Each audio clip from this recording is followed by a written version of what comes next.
Joy 99.7 September 2018, I checked with the NMC, the National Media Commission, and found as many as 3,078 registered publications, newspapers, journals, and magazines. Let's say only a quarter of that number are in active functioning. About same period last year, the NCA, the National Communications Authority, had granted some 700 radio licenses, some 500 radio stations, and over 100 TV stations are in operation in Ghana. The media mirror and reflect society. They influence your life greatly, bad or good. The state imposes an onerous duty on the media to uphold the principles, provisions, and objectives of the Constitution of Ghana, and to uphold the responsibility and accountability of the government to the people. How exactly is the media discharging this onerous responsibility? In the face of the State of the Ghanaian Media Report 2023 by the Department of Communications of the University of Ghana, many questions have to be answered. A lot has to change in the landscape. Join me this morning with my co-host, Dr. Theodora Dame Ajintete, who is a lecturer at the Department of Communication Studies, University of Ghana. She is also a research associate of the School of Journalism and Media Studies, Rhodes University, South Africa. She was a postdoctoral fellow on the NRF-funded License to Talk research projects at the School of Journalism and Media Studies, Rhodes University, from January 2020 to December 2021. Theodora has published academic papers and book chapters, as well as presented her research at international conferences in the fields of communications, media studies, and journalism. She is particularly interested in studies on media effects, impact, audience response, climate change, communication, emerging media usage, and appropriation, and media sustainability. She has a number of articles that she worked with the researchers to produce in that report. Join us this morning as we bring you Change Speakers Series 5. Thank you very much for joining us. Thanks, Samson. Thanks for having me. I see it as a privilege to be on this platform because we are going to discuss a very important issue that everybody must be interested in, is the media. Right. And in the face of the challenges media globally is faced with, be it dwindling revenue, dwindling trust and support, and even media capture, I think it's important that we endow. Interesting note, media capture. Yes, and it's everywhere, including our country. And it's important that we delve into the matters, what is accounting for that, and so on. So I'm happy to be here. Great. And get ready, Theodora will be asking questions, making very fundamental and significant comments as far as this discussion is concerned. Our array of guests, experienced and practitioners as well, will help us to change the narrative and the focus and make sure that the things that need to be done are done. This is Newsfile, but today is special. It's our quarterly, the Joy Change Speakers Series 5. We'll be right back.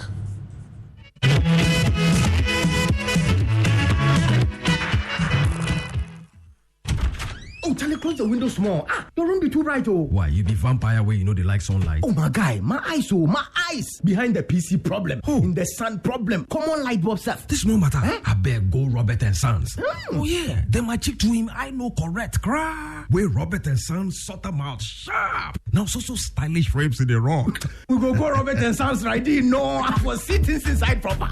For over 25 years, Robert & Sons continues to provide specialist eye care for both adults and children. Locate us at Adabraka, Adenta, Kumasi, Usudankwa, Tema, Weja, and East Legon. Call 050-151-9111. Robert & Sons, seeing is believing. Since inception, almost 100% of Ashesi University students have found jobs, started businesses, or gone on to graduate school within 6 months of graduation.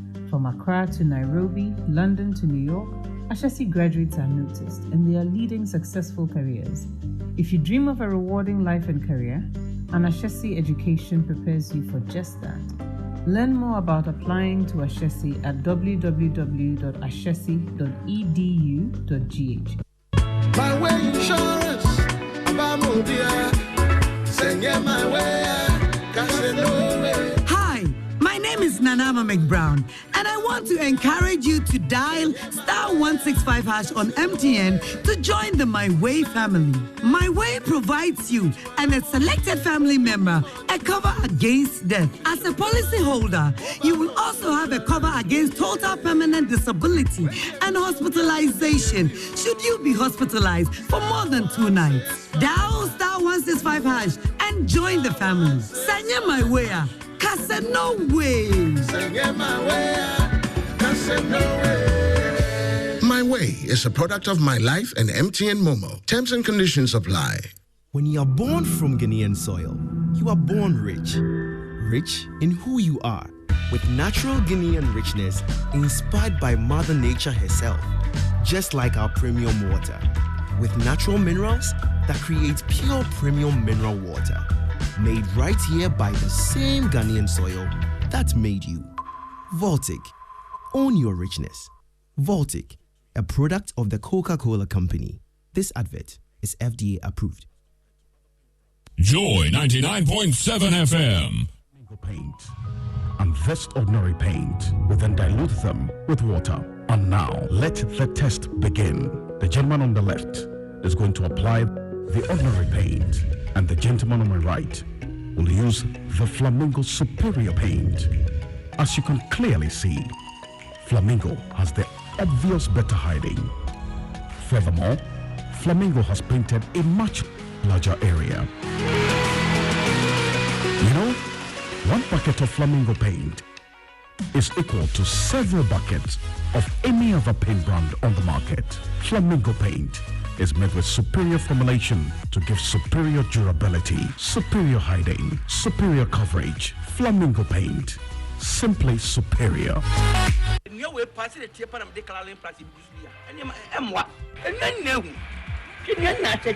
With them, they are DSU.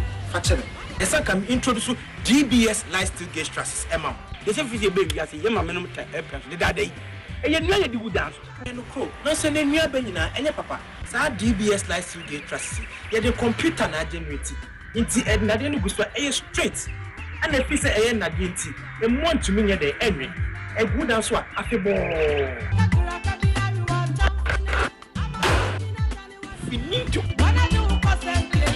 More musicians saw that. More music factories, and as a dark is a piano. Me recommend DBS Trust Samamo. DBS Trust. We need to.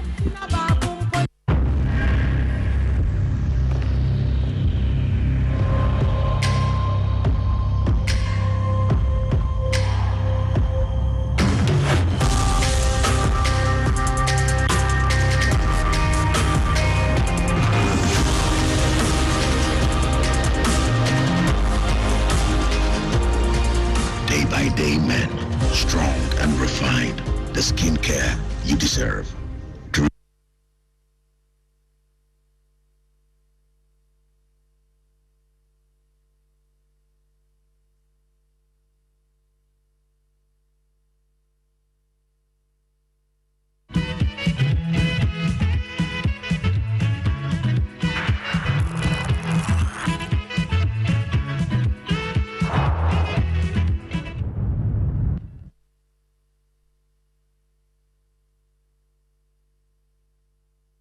You're welcome back, and this show is brought to you by the candid sponsorship of Bank of Africa, Strongest Group, and Close as a partner, MTN everywhere you go.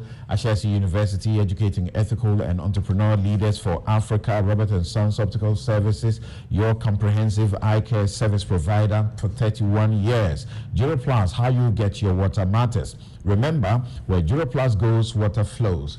DBS Industries, roofing, Papa Fie. My Way, dial *165# on MTN to join My Way today. Cherry Tree Properties, we develop spaces as though we're going to occupy them ourselves. And as I indicated to you earlier, we're doing the discussion on the back of the University of Ghana Department of Communication Studies, the State of the Ghanaian Media Report. The State of the Ghanaian Media Report is based on a research conducted by the Department of Communication Studies and the Media Foundation for West Africa, with funding support from the College of Education, University of Ghana, and the American Embassy in Accra. The focus of the report is the Ghanaian media. And before we start, I'd like to know, because you played such an important role in this whole process, some of the things the revealing things that the report has. Some of the key findings are that financial viability of the media, there's some issue there. You worked on that. Working conditions in the Ghanaian media ownership and regulations, some really very opaque processes, and the usual polarization in our system. One party comes and their members or people affiliated with them get more licenses and then the other one goes and it's the other way. The safety of journalists. You also come to play on this question. Media and national development, professional practice training and capacity building. What has been the response from stakeholders and the public generally? So during the report, one of the major things that we were concerned about is to get the buy-in of major stakeholders, particularly the media. And I must say that we have received that support. We've been able to do a number of media engagements. We've also met with the Ghana Independent Broadcasters Association, because they are the employers of the media, the journalists, to discuss some of the issues. Thankfully, we have them here today too. And today you have given us the platform to engage in this. And I believe that this is very important, because then it keeps the conversation going. It doesn't become a one-off event. Yeah. Right. After Professor Audrey Gajepo is done with her introduction and summary of the whole documentation or document, then we have your colleagues leading us on the media and national developments, the premise, promise, and the practice. Let's begin. All right. So we have our first speaker for this particular Change Speakers series. She is a senior lecturer at the Department of Communication Studies of the University of Ghana, and of which she is a proud alumna and the current head. For 13 years, she has taught in higher education with interests as a scholar, researcher, advocate, and practitioner straddling marketing, communication, gender, and media development. She has worked on several projects, including the Status of Women in the Ghanaian Media Report and the recently launched State of the Ghanaian Media Report, of which she was the lead investigator.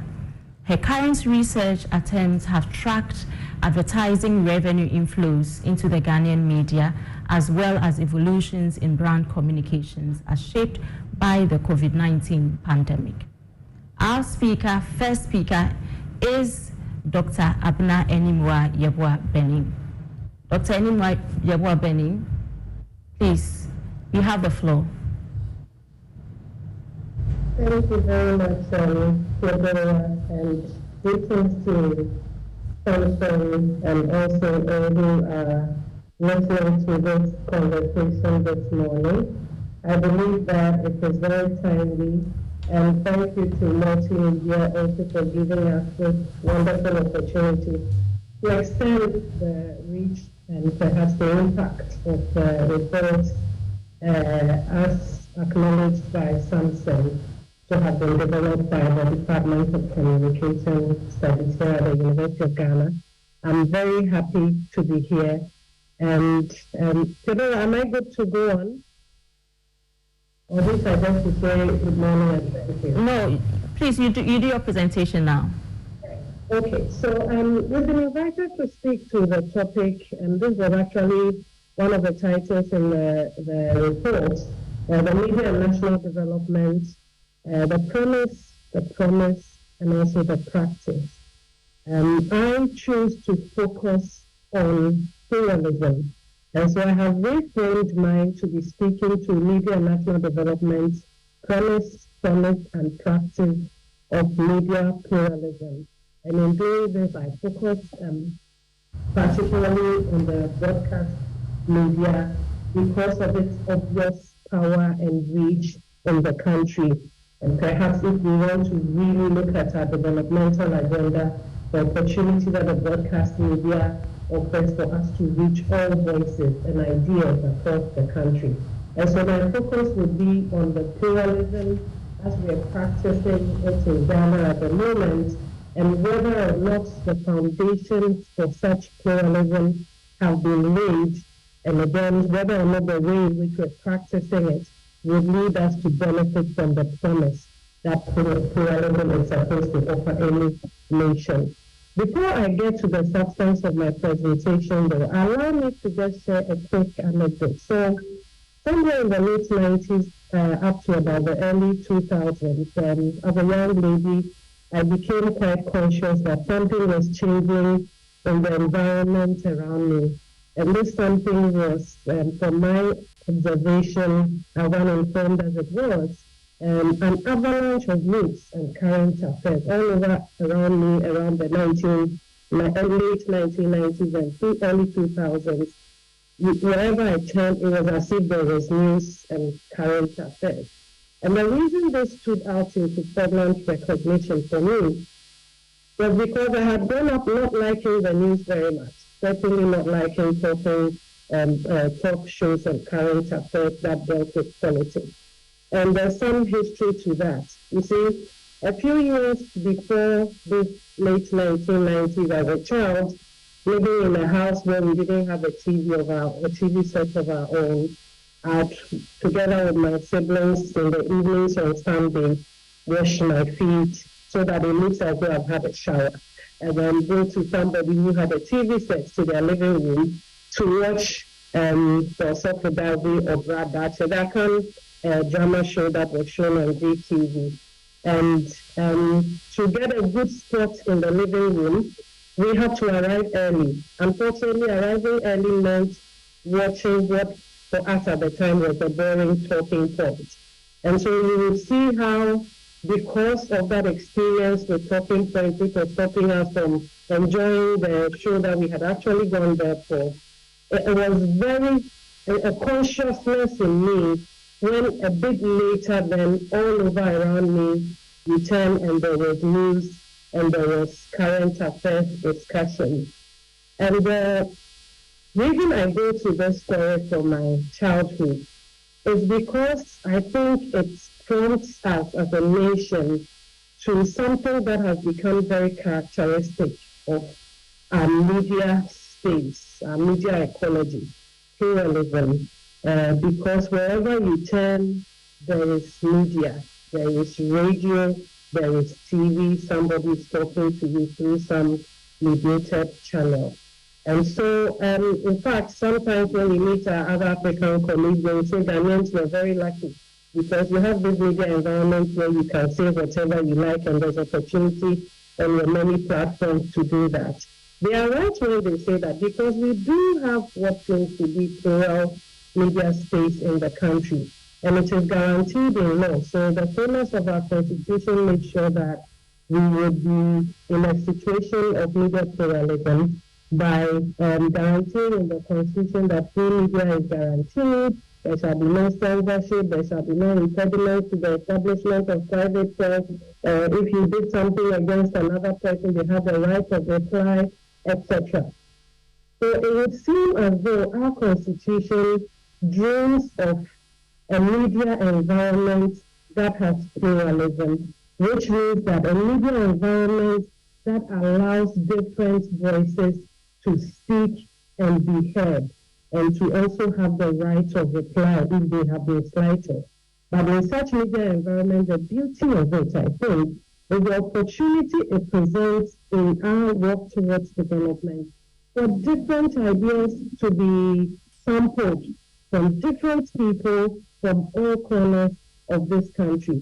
In the space of player media, there's opportunity for your voice to be heard as much as the opportunity for the most intelligent or the worst of person's voice to be heard. And we all then get opportunity to collaborate and contribute to what we want to be the development of Ghana. Again, where we have player media, there's also opportunity for conversations about our national development priorities not to be hijacked by any groups of persons, because we all have access to the media space to share ideas. Again, in the space of media pluralism, underserved groups, marginalized groups, etc., would have voice within the media space and also have opportunity for their needs to be included and accounted for in development. If you look at it from the media practice point of view, so the practitioners, you are just alluding to the fact that working conditions are bad. Where there is pluralism, there's opportunity for practitioners to get jobs, and perhaps market forces competition will mean that they'll be even better remunerated, etc., etc. So media pluralism is good for all sorts of reasons if we are looking at things from our development. And so I'm not surprised, and I'm sure nobody else is, that given the dream of our constitution towards a plural media environment, we have for the last 30 years vehemently pursued a pluralism agenda. And so today, as Samson was talking about, we have over 500 radio stations, 150 plus TV stations in operation, the newspapers we cannot count, and of course the online media are also there. So if anybody cared to observe what is happening in the Ghanaian media landscape, perhaps the conclusion will be that we live the media pluralist dream.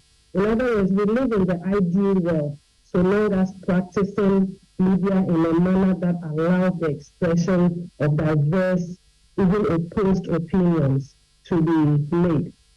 But I question this premise that actually we live in the media pluralist dream. And it is because I ask, do we really practice media pluralism in Ghana? Indeed, is the Ghanaian media positioned to facilitate national development by providing a platform where, as the premise of the Constitution said, objective information is disseminated, different and opposed views are presented and shared, and enlightened public opinion is formed, and political consensus mobilized and achieved. Do we really have this in reality? Is the Ghanaian media presenting us with opportunity for this dream that the framers of the Constitution had when they were putting in those guarantees? I'm not too sure that we have, and I think that there are a few other people out there who would agree with me that we don't. What appears to be the case, rather, is what looks like a media pluralism facade. Something that looks like we have media pluralism, but in reality is actually not that. I cite three examples, if you'd allow me to explain this. And in the State of the Ghanaian Media report, we allude to these three things that I'm coming to explain as a reason for inviting us to question the kind of media pluralism that we are practicing in the country. The first is political capture. The second is media empire building, trend towards media empire building. And the last one is geographical diversity issues. So on the political capture, anybody who is watching the Ghanaian media scene would see that actually there's a lot of politics and political voices in our media. Indeed, NFWA data from, I think, 2018 reports that as much as a third of Ghana's media is owned by individuals who are highly politically exposed or connected. So there's a lot of, if you like, access and control from the political side of this country into our media. And that being the case, then other voices are being drowned out. And so little wonder that when you turn on the radio everywhere, or even the TV, a lot of the content, if it is talk show news, etc., what is being spoken about tends to be dealing with partisan politics. It is because partly our media has, politics has made quite a big inroad into our media space. And a lot of media ownership is actually in the hands of politicians. And they bring their political color to the content that is produced on their platforms. They bring their political color to the voices that can have expression on these platforms. In fact, the reality is that that political capture is actually an NDC NPP capture. And so the other political, partisan political voices have also seemingly, at least to a large extent, been drowned out.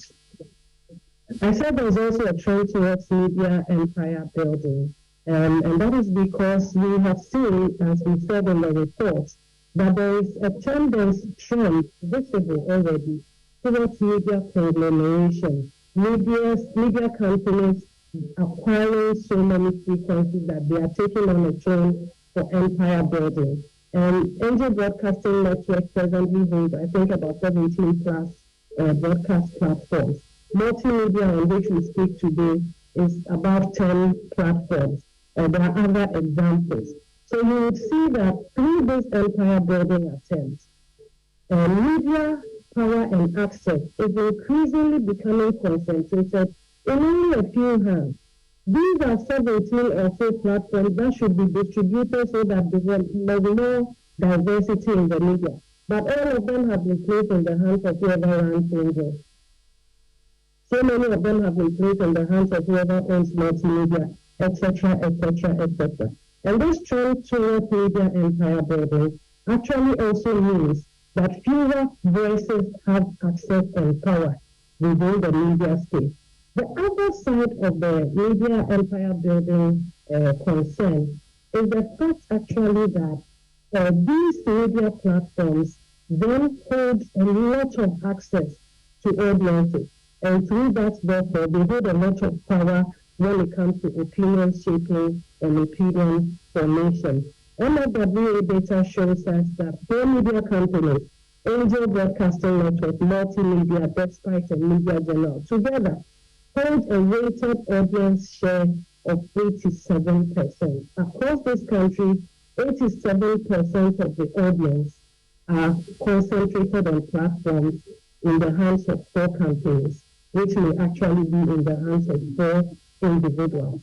If you wanted plural media, I wonder whether we are there, if this is actually the story on the ground.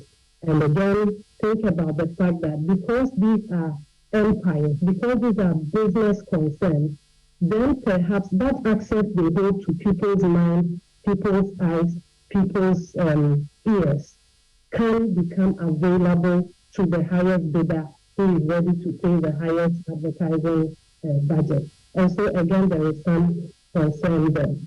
The last one I signal as an invitation for us to have a relook at the pluralism we practice in this country is geographical diversity. And so we have done a good job in making sure there is media, particularly radio, all across the country. And wherever you turn, you should be able to access radio. The challenge here is what is happening on these radio stations. For the large part, these radio stations, however far removed from Accra they are still doing Accra. Their content is still focused on what is Accra, to the neglect of things that are happening, the daily lived realities of people within the catchment of the stations. The language that is being broadcast on these platforms are also not diverse. Just take a picture of what happens in Accra and you see what I mean. And so we live in Accra, which speaks, at least the language here is Ga.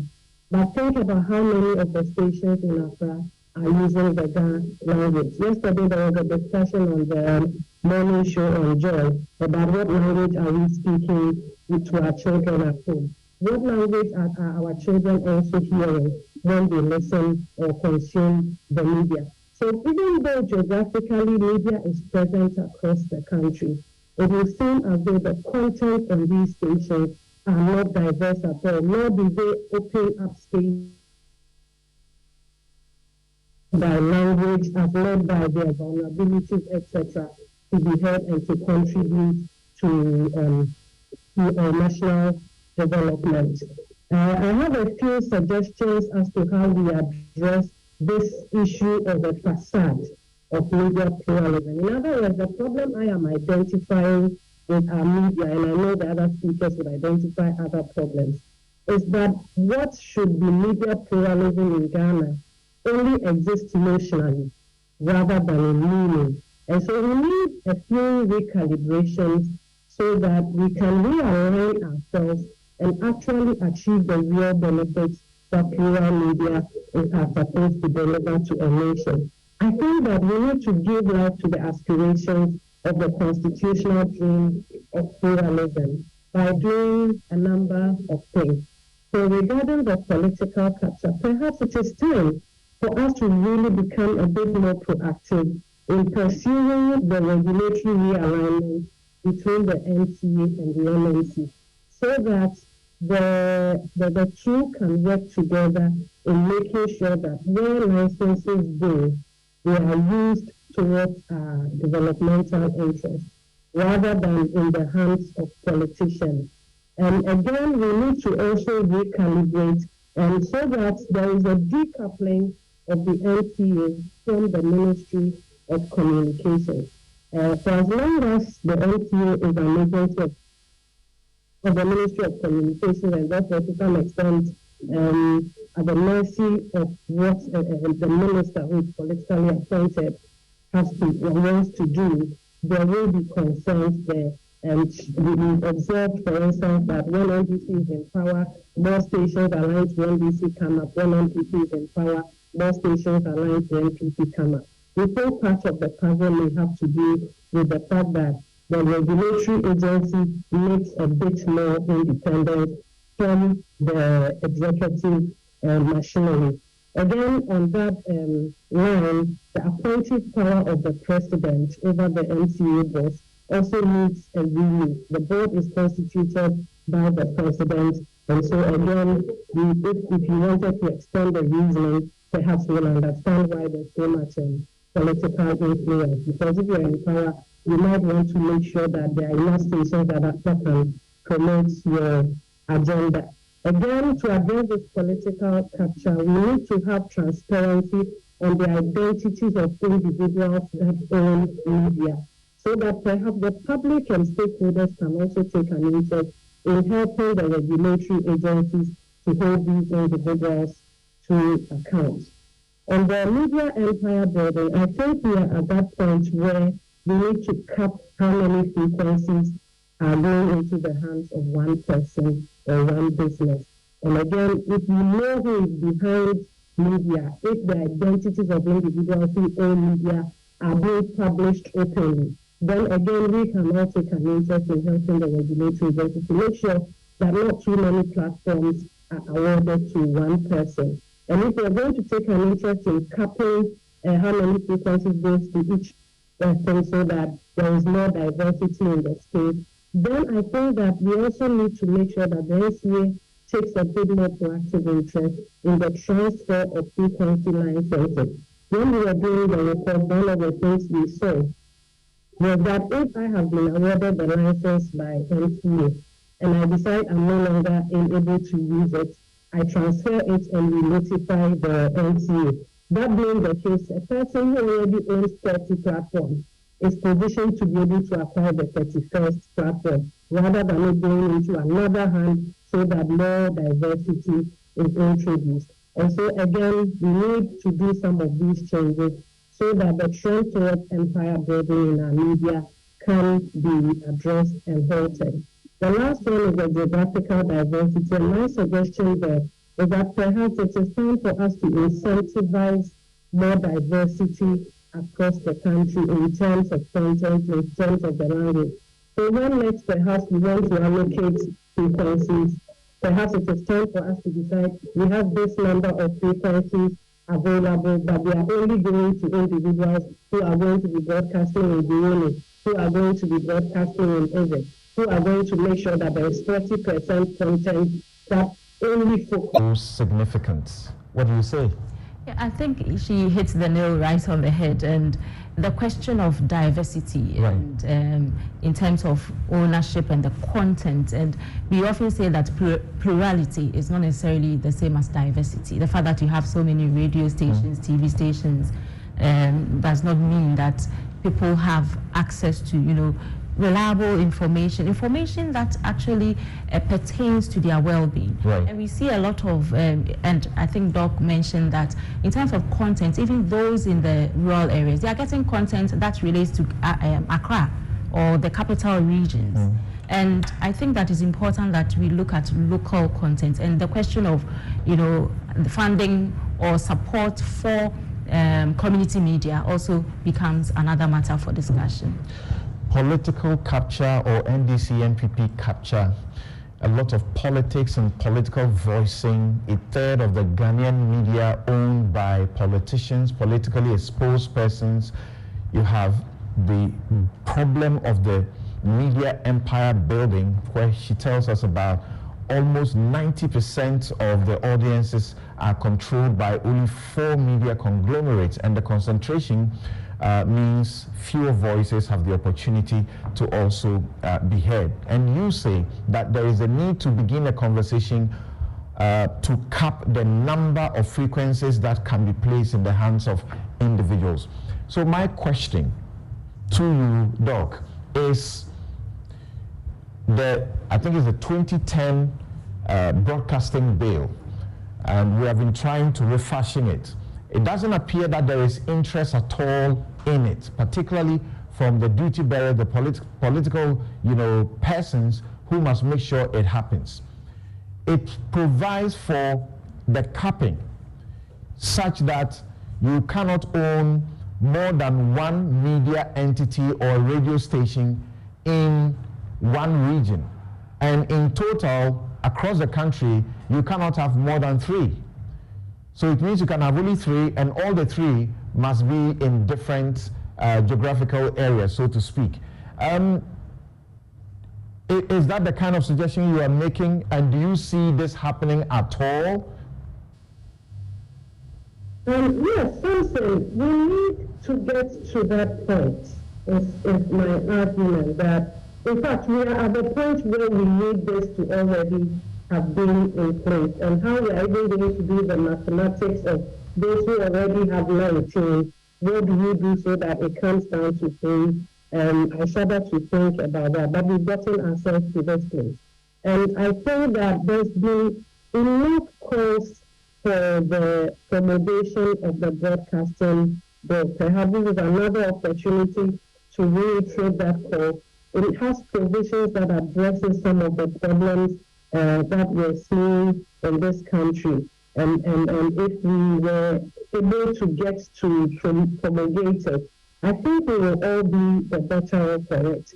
But I am not too surprised that the energy towards passing it is perhaps not as much as industry stakeholders would wish for, because there are interests. I mean, I just shared with you data that 20% or a third of the media are in political hands. A lot of these political hands we speak of are in Parliament, And so even when the bill is laid, I am curious about how the discussion will go, because some of the people who should be discussing it are themselves interested parties and would perhaps, for want of a better word, suffer the consequences of some of the limitations that the bill is promising to put in place.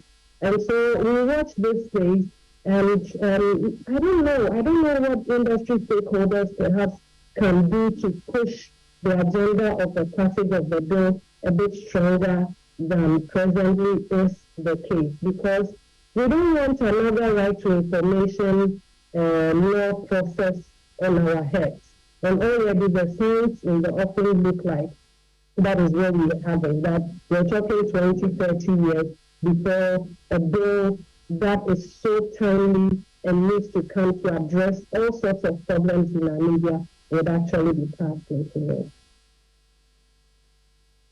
And we will continue, and she will still be around when some questions, and please start filing your questions to us, because we'll put them to our guests once they are done with their presentations. And once they are done with their presentations, there'll be another point where we'll pause and share questions among them as to what needs doing.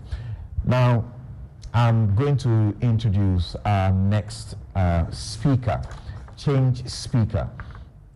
Now, before I do that, I wanted to underscore the point that those who wrote under this particular topic, media and national development, premise, promise, and practice, Drs. Gilbert Tiata and Aurelia Ayisi make a point, very interesting and important point they make, that it does appear we have all the laws and everything looks good for this country as far as the laws are concerned in making sure that the media is what it is and can do well.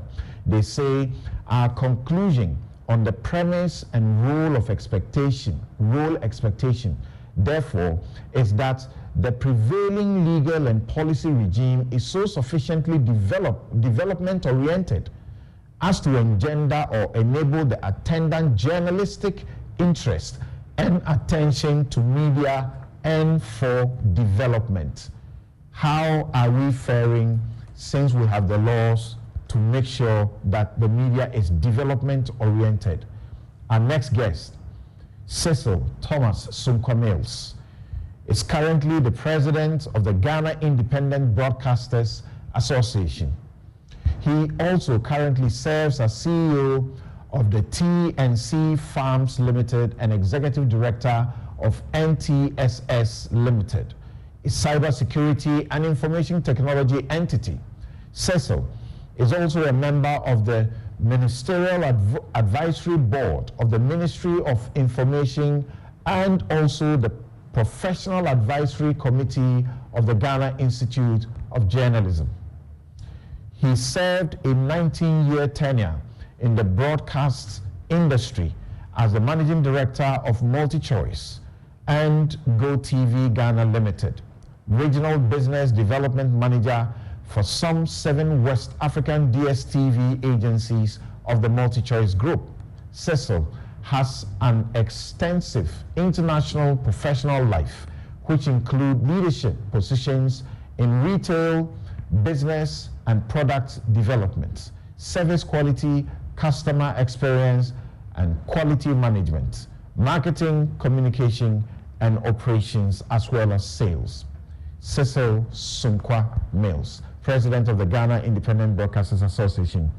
The next 20 minutes, we are hearing your significant views that will shape this landscape. Please, let's hear you.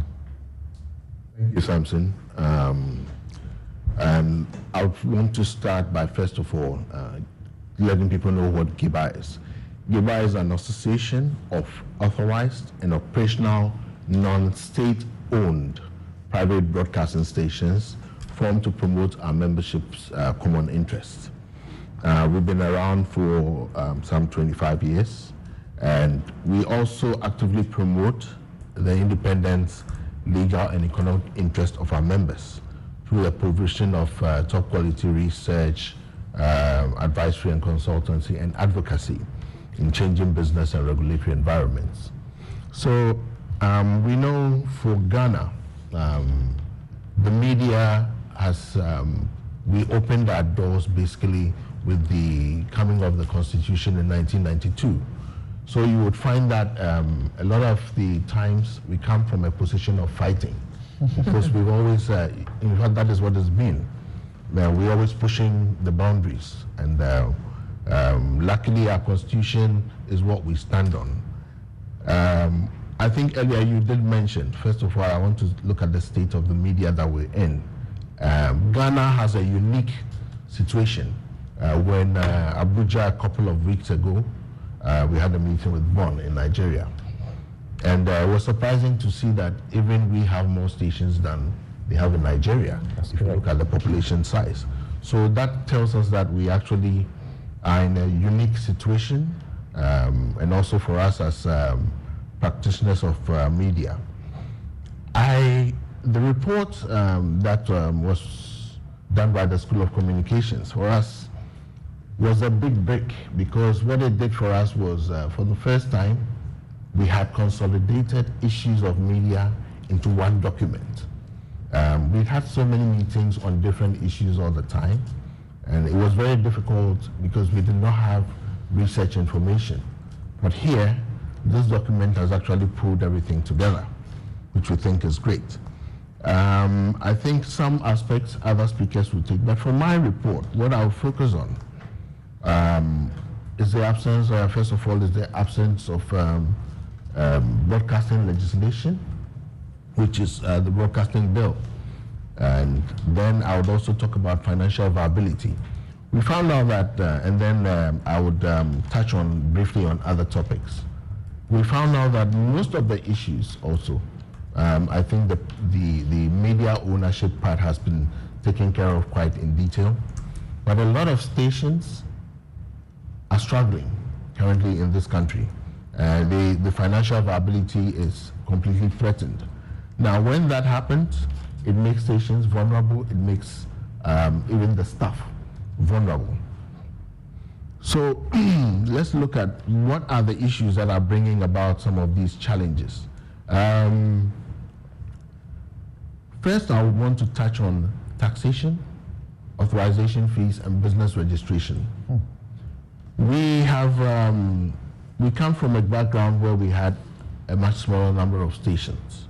Now we've seen this escalate to a larger number. It has an impact on different things. One, all these stations that have come on board are actually struggling for the same box of advertising revenue. And we've more than increased our number by 100-fold, if I should say.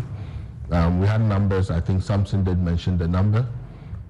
For stations, we have 513 stations out of 707 authorizations. Nigeria is hardly scratching about 450 now. And then for television, we also have 121. Now, when I come to taxation, Ghana specifically, we have no special provisions or tax breaks, even though the numbers have increased. There are no tax breaks here. In 2020, I remember during the COVID, for example, the group of the GJA, GIBA, Prempag, and other media, we had a number of engagements. And we asked that the media carried all the government communications throughout COVID. They worked throughout without a break. And we asked that they must give a stimulus package, for example. It never happened. In 2014, there was also a media development fund. It was poorly implemented and eventually was brought to a stop. So that also never continued. Now, broadcast owners in the report will tell you that because of the inflow and the struggles of the inflow of cash, they have asked that why doesn't the NCA review the cost of authorization? We've increased the number of stations that much, and we've not seen a decrease in the authorization rates that stations are paying. So what are we saying? NTA, is it possible to reduce this so that the burden on stations would be reduced? The other thing about tax breaks, that basically goes more to the print industry.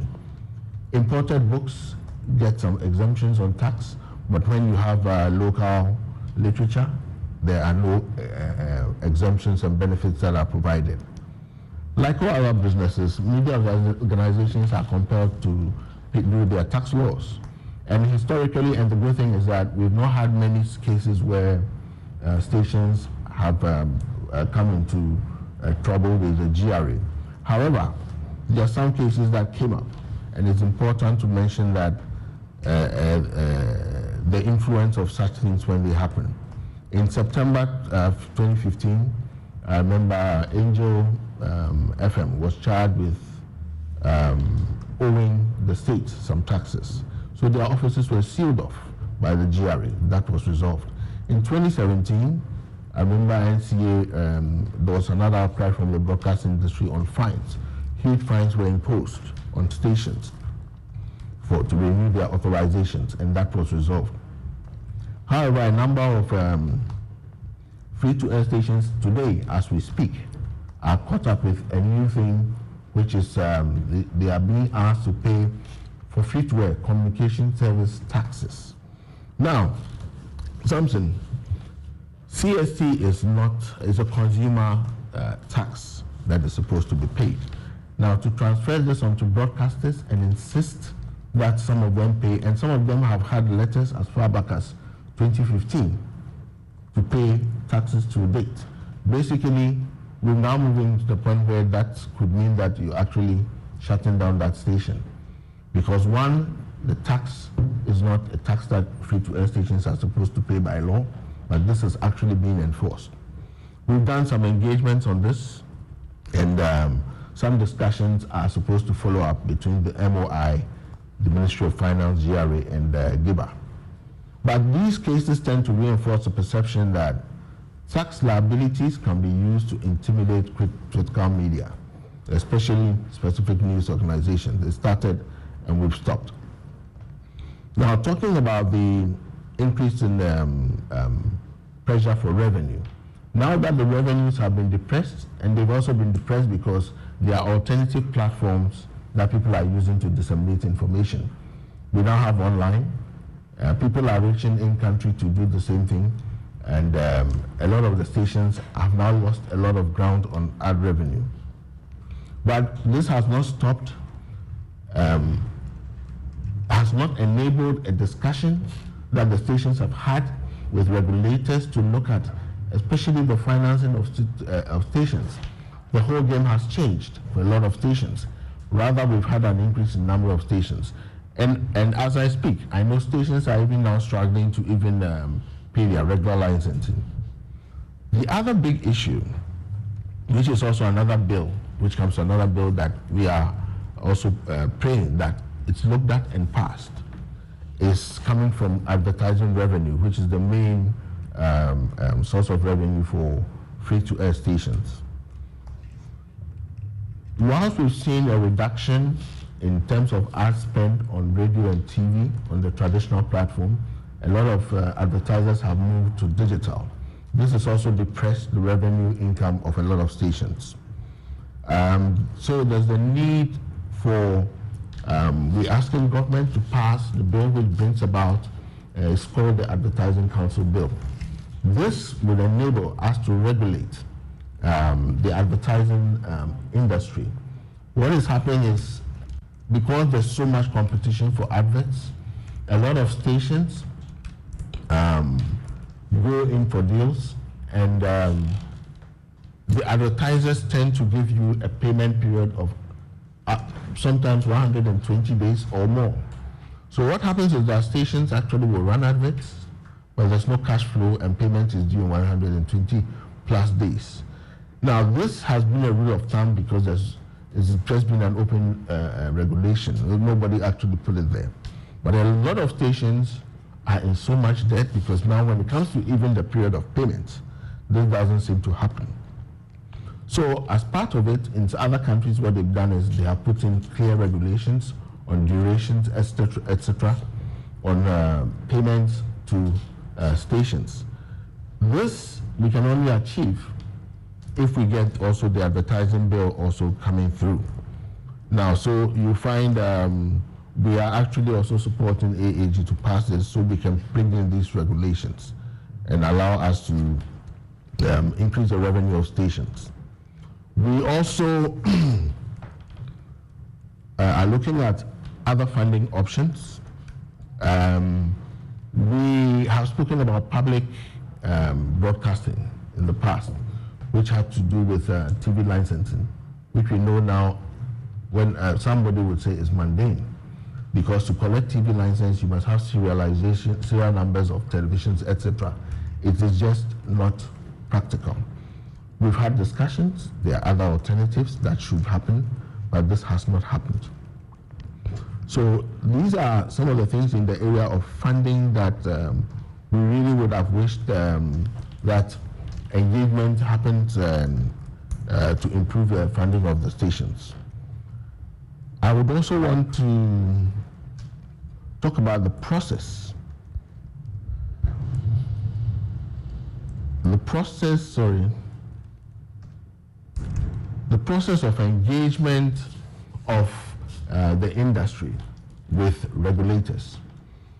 As I speak, there are a number of problems that were mentioned in the report. The last time I remember where DIBA specifically, as an advocate, got an engagement with the ministry and NCA on an issue which is mainly got to do with digital migration, which touches on the access of people's of people to communication on television. We were expected to have migrated quite a while ago. This has not happened. We've had a number of issues where we had to even go to court to contest because of the introduction of a policy which would actually give control of the platform to third parties. It is important to note that for free to air, it is also supposed to be maintained as such. So with lack of this engagement, all the number of issues that have been mentioned, which have been occurring from time to time, financial viability issues, the reduction of authorization, ownership issues, there actually is no platform where you can engage and speak about these issues that exist.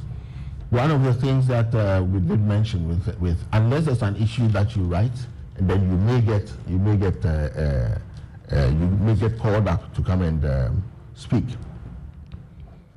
So with that kind of engagement, we are not able to actually deal with a lot of the issues.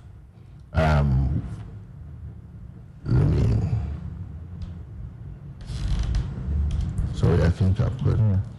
So you're listening to Cecil Sonkwa Mills, and you're watching him as he gets towards ending his presentation on our subject for this fifth in the series of the Joy Change Speakers series. So, yes, already have a lot of questions on my mind, but I'm hoping that we'll be able to have the opportunity to ask them. You know, he's dealing with the business side of things, very important. Yeah, so I speak about lack of industry engagement, okay? And then there's also the absence of a structured periodic sustenance conversation.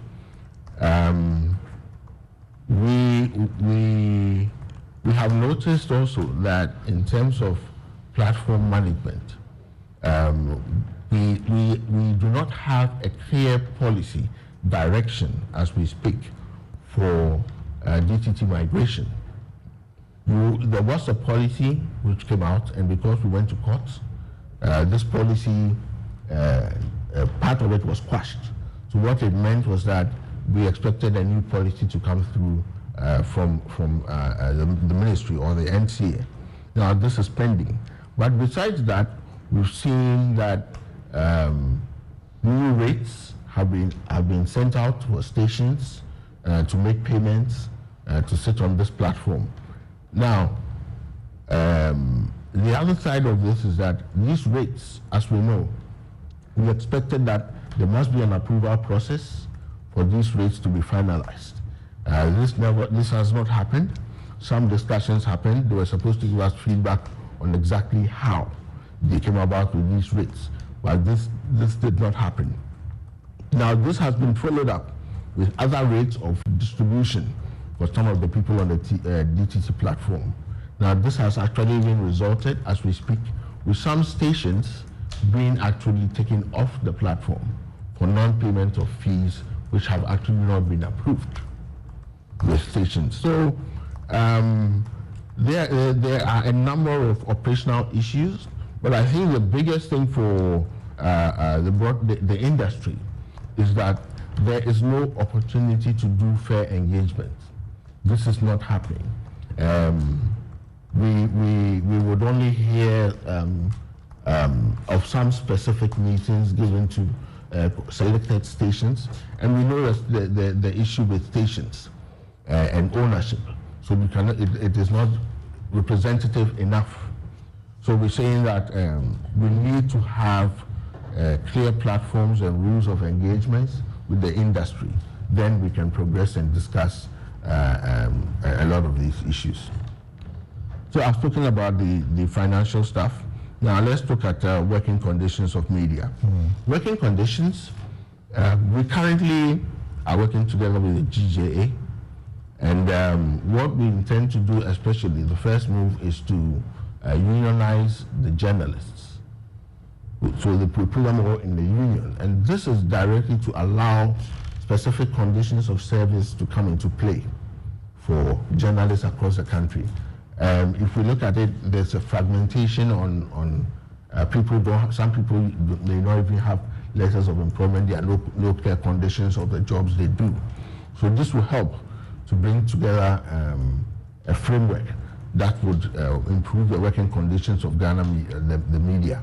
But one of the things that we always say is that this is also very dependent on revenue streams and also ownership, which we spoke about earlier.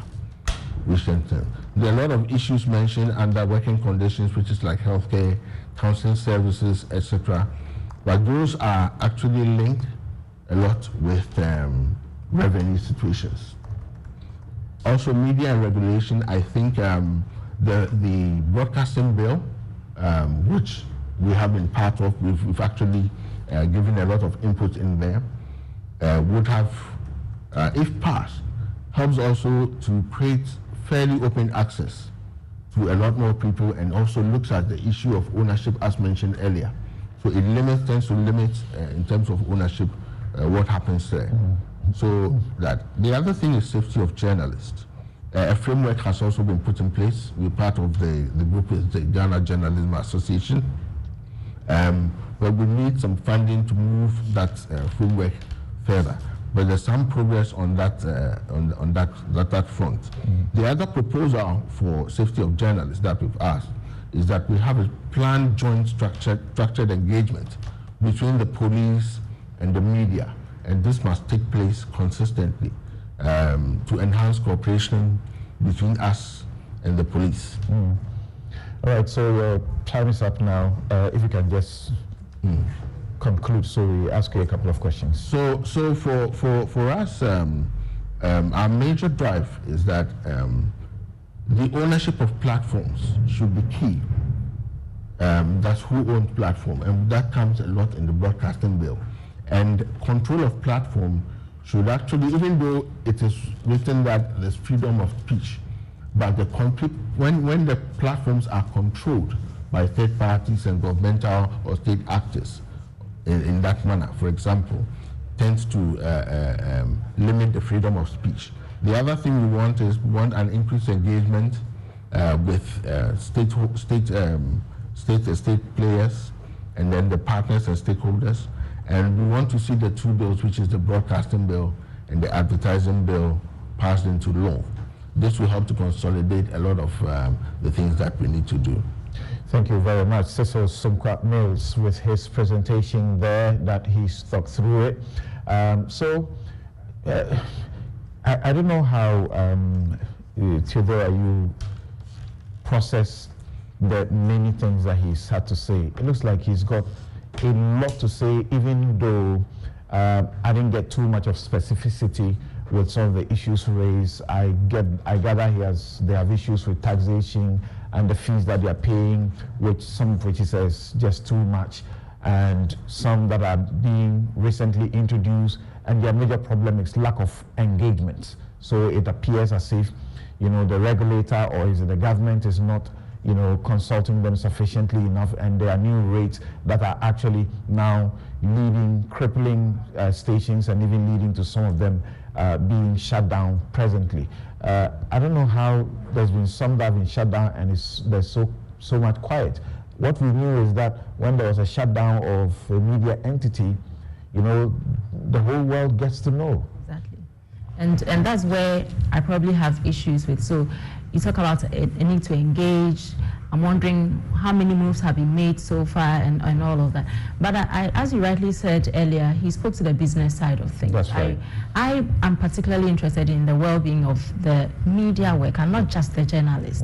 You know, he talks about putting in measures to ensure that journalists are paid, but beyond journalists, there are cameramen working in media organizations, there are security men, all kinds, you know, different groups of people in these media organizations. And I'm wondering, what will it take to ensure that everybody in the media industry is well paid, or beyond even the pay, the other working conditions that came up in our report?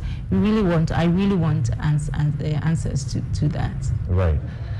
So specifically, maybe we should take one or two of the issues of taxation that you have, or fees that you have problems with. And she's coming from a background, they did the portion of the report on financial viability of the Ghanaian media. She, together with Abena Yeboah Banning, did that portion. So they have a good understanding of what is happening. They know about the poor remuneration. They know about how some radio stations or media entities can't afford to even pay their staff. Staff have been on for months without pay and all of that. What is this, particularly you said some new rates that have been brought on, which is crippling and has led to some stations closed down. Get us the specifics. And what exactly is your problem with it, aside the non-consultation you talk about? Okay, so with the revenue situation, there are some that are internal within station and then external. So when you look at the external one, the external is got to do with authorization fees and taxation. For example, those are things that stations need to pay. And authorization fees. Authorization. Which is that? Authorization is it allows you to operate. Okay. And you don't make a one-off payment when you get the license. You get one-off, and then there are also annual payments that stations need to make. Okay. So your complaint, what is your complaint? The entrance fee, so to speak, or the license fee, so before you get it, or the annual one? Yeah. Most stations are even not generating enough money. So why are they not generating enough money? Because the main source of revenue is advertising. Now the advertising revenue size for Ghana is limited. Now we've thrown in a large number of stations. That's one. So it takes away a lot of revenue that stations make. And then the other side is there are alternatives that advertisers are also using, which is digital advertising. So it further reduces the ability for stations to make money. But whilst they are struggling to bring in cash, remember that when they bring in that money, okay, that is possibly what can let them have a health scheme for the cameramen and journalists, etc., and equip them, etc. So when, as an industry, you have revenue flows that are dwindling, but you're increasing the number of consumers within the basket, then we need to have a discussion. The conditions, are they the same for the community stations? No, the community stations have a lower rate, so they are different rates. So if you are running a business, yes, and you are making losses, nobody forces you to stay there. Why should you blame the regulator or the state that is taking money for you doing business? So that is fine, but we're saying that they could have discussions and then look at it that because of conditions that exist currently, is there the possibility of looking at the rate? So that is the external one. The other one that I spoke about is, which you say is a new introduction. Yes, this is a tax, and it's CST. There's the communication service tax. Now, by law, free-to-air broadcasters do not collect, because the media they give out, they do not collect revenue like as compared to pay TV. So if they do not collect this tax? Why is the GRA asking that a free-to-air station should pay CST on their total revenue? I thought the CST was introduced for the telcos, correct? It was a telco tax. It was a talk tax, and then it was amended. And you are being roped in. Yes. So we've had a number of stations who have actually been coerced to make some deposit payments, etc. And we've had a long discussion from last year, and now they've proposed that we're sitting now at the point with Ministry of Finance to have this resolved, because the free-to-air stations are not supposed to be paying CST on their revenue. And the third one, it sits mainly on the TV stations on the DTT platform. There was a situation where government had mandated a company to carry their signal to a site. So there was that agreement between the government and that company. And now the government says they're not going to pay the company, and has asked the company, they directed the company to collect the money directly from the stations.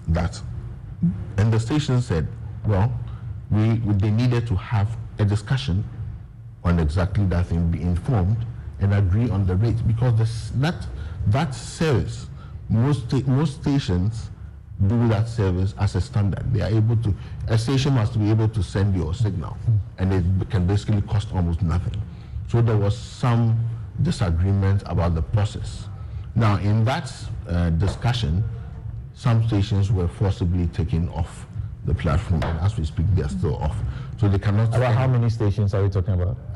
There's one private station, and then there's some stations on the public broadcast platform. Interesting.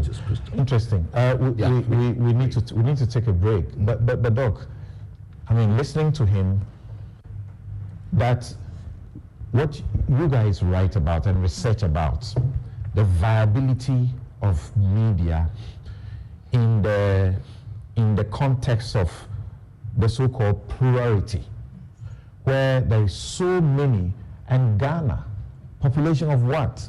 We have more stations than Nigeria. In fact, the last time I checked, we were more concentrated than several countries. I do not know a country which has more than we have as Ghana yet.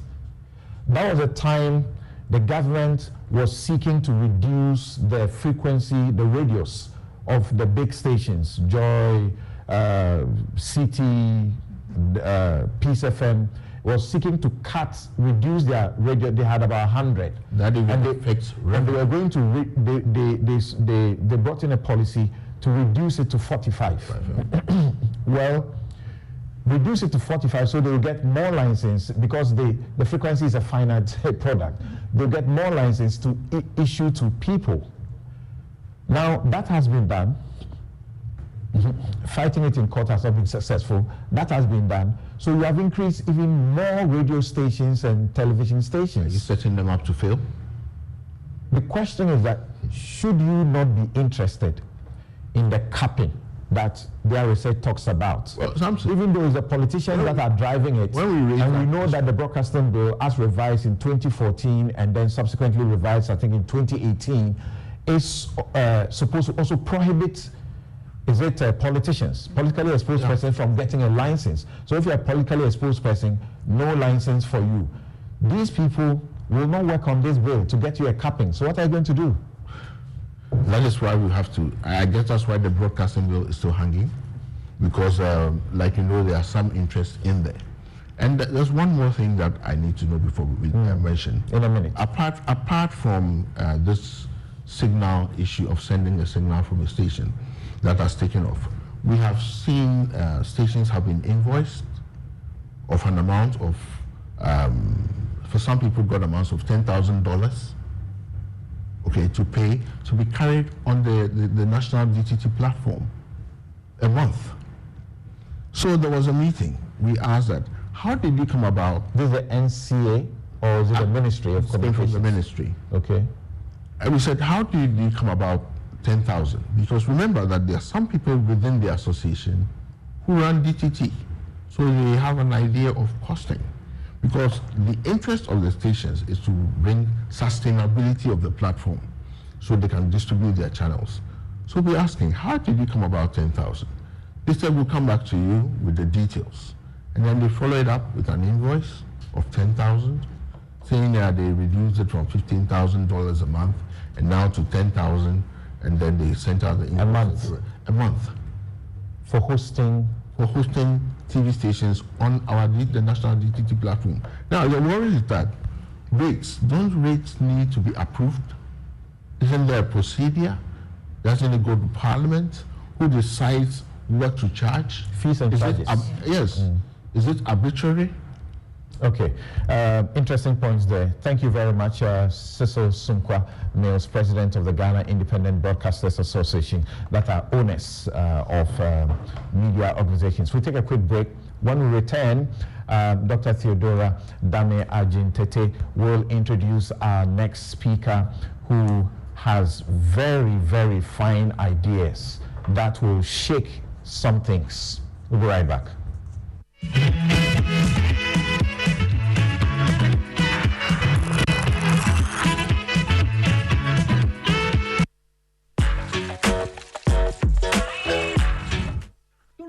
Why, you be vampire where you know they like sunlight? Oh my guy, my eyes behind the PC problem, in the sun problem, common light bulb stuff. This no matter. I beg go Robert and Sons. Oh yeah, then my chick to him, I know correct. Cry. Where Robert and Sons sort them out sharp. Now so stylish frames in the rock. We go Robert and Sons right in. No, I was sitting inside proper. For over 25 years, Robert & Sons continues to provide specialist eye care for both adults and children. Locate us at Adabraka, Adenta, Kumasi, Usudankwa, Tema, Weja, and East Legon. Call 050-151-9111. Robert & Sons, seeing is believing. My way insurance, my way.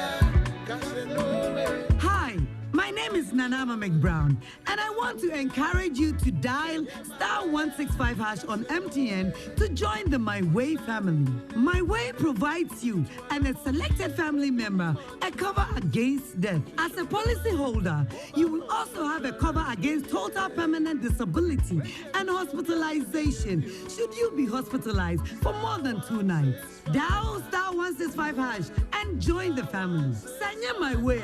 Kasa no way. My Way is a product of My Life and MTN Momo. Terms and conditions apply. Oh, Charlie, close the window small. Your room be too bright, oh. Why, you be vampire where you know they like sunlight? Oh my guy, my eyes behind the PC problem, in the sun problem, common light bulb stuff. This no matter. I beg go Robert and Sons. Oh yeah, then my chick to him, I know correct. Cry. Where Robert and Sons sort them out sharp. Now so stylish frames in the rock. We go Robert and Sons right in. No, I was sitting inside proper. For over 25 years, Robert & Sons continues to provide specialist eye care for both adults and children. Locate us at Adabraka, Adenta, Kumasi, Usudankwa, Tema, Weja, and East Legon. Call 050-151-9111. Robert & Sons, seeing is believing. My way insurance, my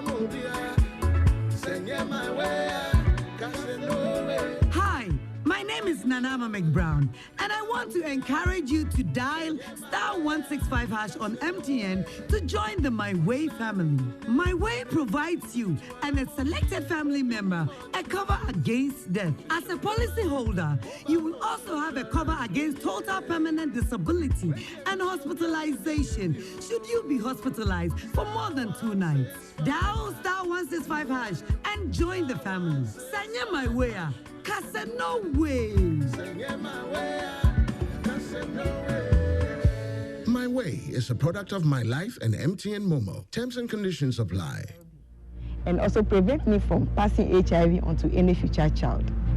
Please, avail yourself of PMTCT services when pregnant. It is the only way to ensure you do not pass the HIV onto your baby during birth or pregnancy. If you have tested for HIV recently and it was negative, test again when pregnant. If you have tested positive, Go to the hospital after birth as directed by your healthcare provider. Your baby will be given medicine immediately and tested to ensure baby and mother are well. Let us work together to have an HIV-free generation. Our children must be free to shine.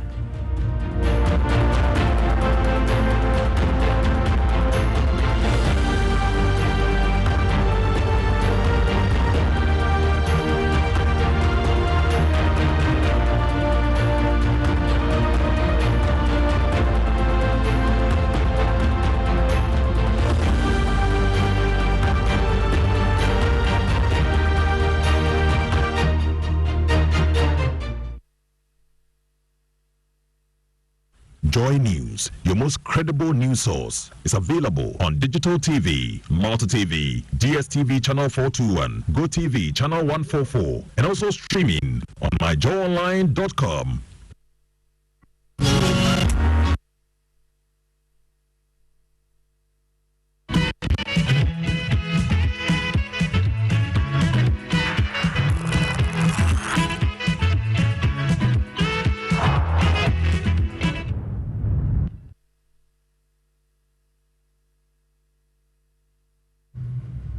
Welcome back to the Change Speakers Series 5 here on Joy News Channel and then Joy 99.7 FM. Our next speaker for this edition of the Joy Change Speakers Series is Professor Amin Al-Hassan, PhD. He is the Director General of the Ghana Broadcasting Corporation. He is a development communication expert and a faculty member of the University of Development Studies, where he served as Dean of Faculty and later campus principal. He has previously worked with GBC Radio News and the Ghana News Agency. Professor Al-Hassan has a master's and a doctoral degrees in communication studies from Tampere University and in Finland and Concordia University in Montreal, Canada. He has lectured at International School of Social Science in Finland, McGill University in Montreal, and York University in Toronto. Professor Al-Hassan resigned his position at York University in 2012 to take up lectureship position at the University of Development Studies, Nyankpala campus. As a development communication expert, Professor Al-Hassan has authored and edited 3 books and several peer-reviewed book chapters and journal articles in journalism, mass communication, and development studies. His book, Communication Policy and Economic Fundamentalism in Ghana, which was released in 2004, traces the history and development of colonial and post-colonial governments' response to the use of media for development. Professor Al-Hassan, it is your turn to do your presentation.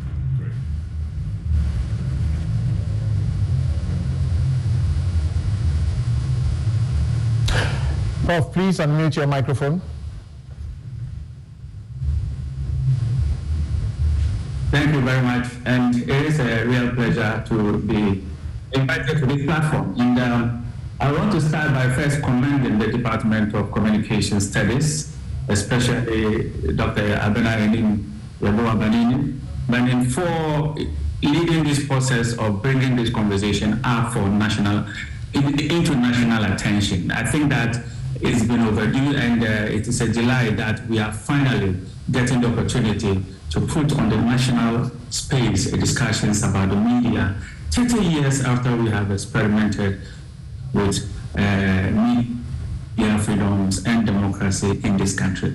But before I go into the conversation, I want to refer to some of the conversations that have gone already, especially between the VIPA president during his presentation. I heard him talk about TV licensing, of getting licensing from NCA. I want to clarify that nobody in this country, Ghana, is allowed to license anybody to do TV. The Constitution frowns on that, and it forbids it. So what NCA does is simply authorization. And as I will be showing going on in this conversation, there's a need for us to really look the basis under which authorization was permitted under the Constitution. I think that the state of the Ghanaian media report is timely and excellent, and it serves as an opportunity to appreciate our national media policy and practice so far. In fact, it provides an avenue that can give us alerts as to whether we are getting it right as a country and whether we are getting it wrong. And for that matter, it gives us this opportunity to examine what we have been doing so far. And I want to start by first looking at the existing media regulatory architecture. If you look at Chapter 12 of the 1992 Constitution, and a few pieces of legislation that have survived the 1992 Constitution, I mean legislation that have not been made redundant or abolished by the 1992 Constitution, we see that the main orientation of the architecture we have had to do with insulating the state media from government control. So the NMC was created and put in place to oversee this. We can say that we have been largely successful in this area of policy practice. An additional responsibility, we remember very well, was added to the NMC to monitor the media space and call errant practitioners to order. In this area, we see that the Media Commission's mandate was weak. It was never given any power to act in this domain. It has a power when it comes to insulating the state-owned media from governmental control. It has the power to appoint the board of media, state-owned media. It has the power to appoint the CEOs of state-owned media. And that makes the state-owned media governance structure accountable to the NMC and not to the executive arm of government. In this area, we have been very successful. But when it comes to monitoring the airspace and calling erring media houses to book, private sector, we see that it has largely not been effective. Simply because the architecture that was put in place 30 years ago has not armed the NMC with the necessary power to act. Now, what really informed the media regulatory architecture we have had today, it was, if we look back, 30 years back, it was precisely the experience of the use of state power to control the media over a very coward civil society. The experience of private media excesses or misconduct was not part of the historical experience of the framers of the Constitution. So we failed to foresee a new media ecosystem that we have today. The focus was on freedom to publish. That is why the law did not place any inhibition on newspaper publication apart from the registry with the NMC. And indeed, we must celebrate this structure as one of the best in Africa. I think that Ghana's media regulatory architecture is the best in Africa. But when it comes to the electronic media, the constitutional provisions foresaw a situation where we had limited resources, so that it provided for a regulatory system which gave authorization, not licensing. Why authorization? Simply because they were limited in the spectrum, the frequencies for broadcasting had to be managed in order to ensure sanity on the airwaves. The big question we must ask ourselves is, what if the electronic space is literally unlimited? Will the regulatory powers of the NCA be justified? Assuming that we look back and we see that the framers of the Constitution knew that there will come a time when the electronic space to publish is like the marketplace of the newspaper. Will the CVET that warranted the empowerment of the regulator to authorize before you publish in the electronic space be instituted?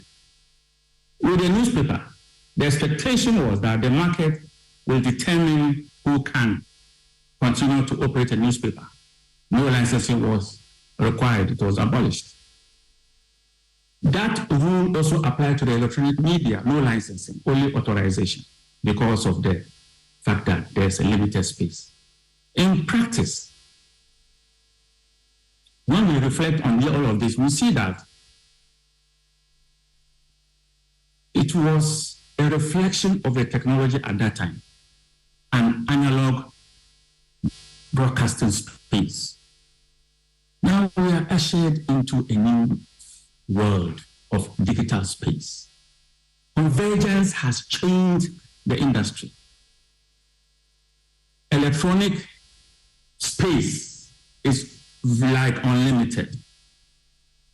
The electronic space to broadcast, when it comes to radio, is digital audio broadcasting, DAB, and other forms of technology.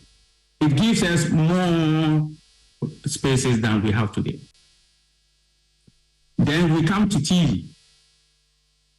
We have options. You either have digital terrestrial television or direct-to-home television. You have smart TV, you have web TV. In all of these, there are almost unlimited opportunities. And this space, if we knew this 30 years ago, we will not be empowering somebody to husband the electronic space. And this is my understanding of the situation. Now, I want to relate this to the discussion that we heard from Giba earlier. My position is this, and my understanding of the broadcast media scene is this. And Samson made reference to the fact that we have too many TV stations, too many radio stations. It is so because there is an existing subsidy of the private media, very huge subsidy. It happened because there was policy indecision on this particular space. So the national DTT is funded by the taxpayer. And all those who are on it are on it literally for free for the past 5-6 years. They don't pay anything. It is, you don't find that anywhere. Now, I would say that the reaction of the Ministry of Communication to impose some payment on the DTT itself, well, it needs more consultation and some agreement on how much to pay. But the reason why we have oversupply of media in this country, because the private sector is largely highly subsidized by the taxpayer. Because DTT should not be something that you sit on it for free. It also means that if you are going to institute levies, it has to be reasonable levies that those who are on it can pay. Now, when you look at how the Constitution talked of the newspaper industry, it saw it as, hey, you are free to publish. The market will determine who will survive in the newspaper industry.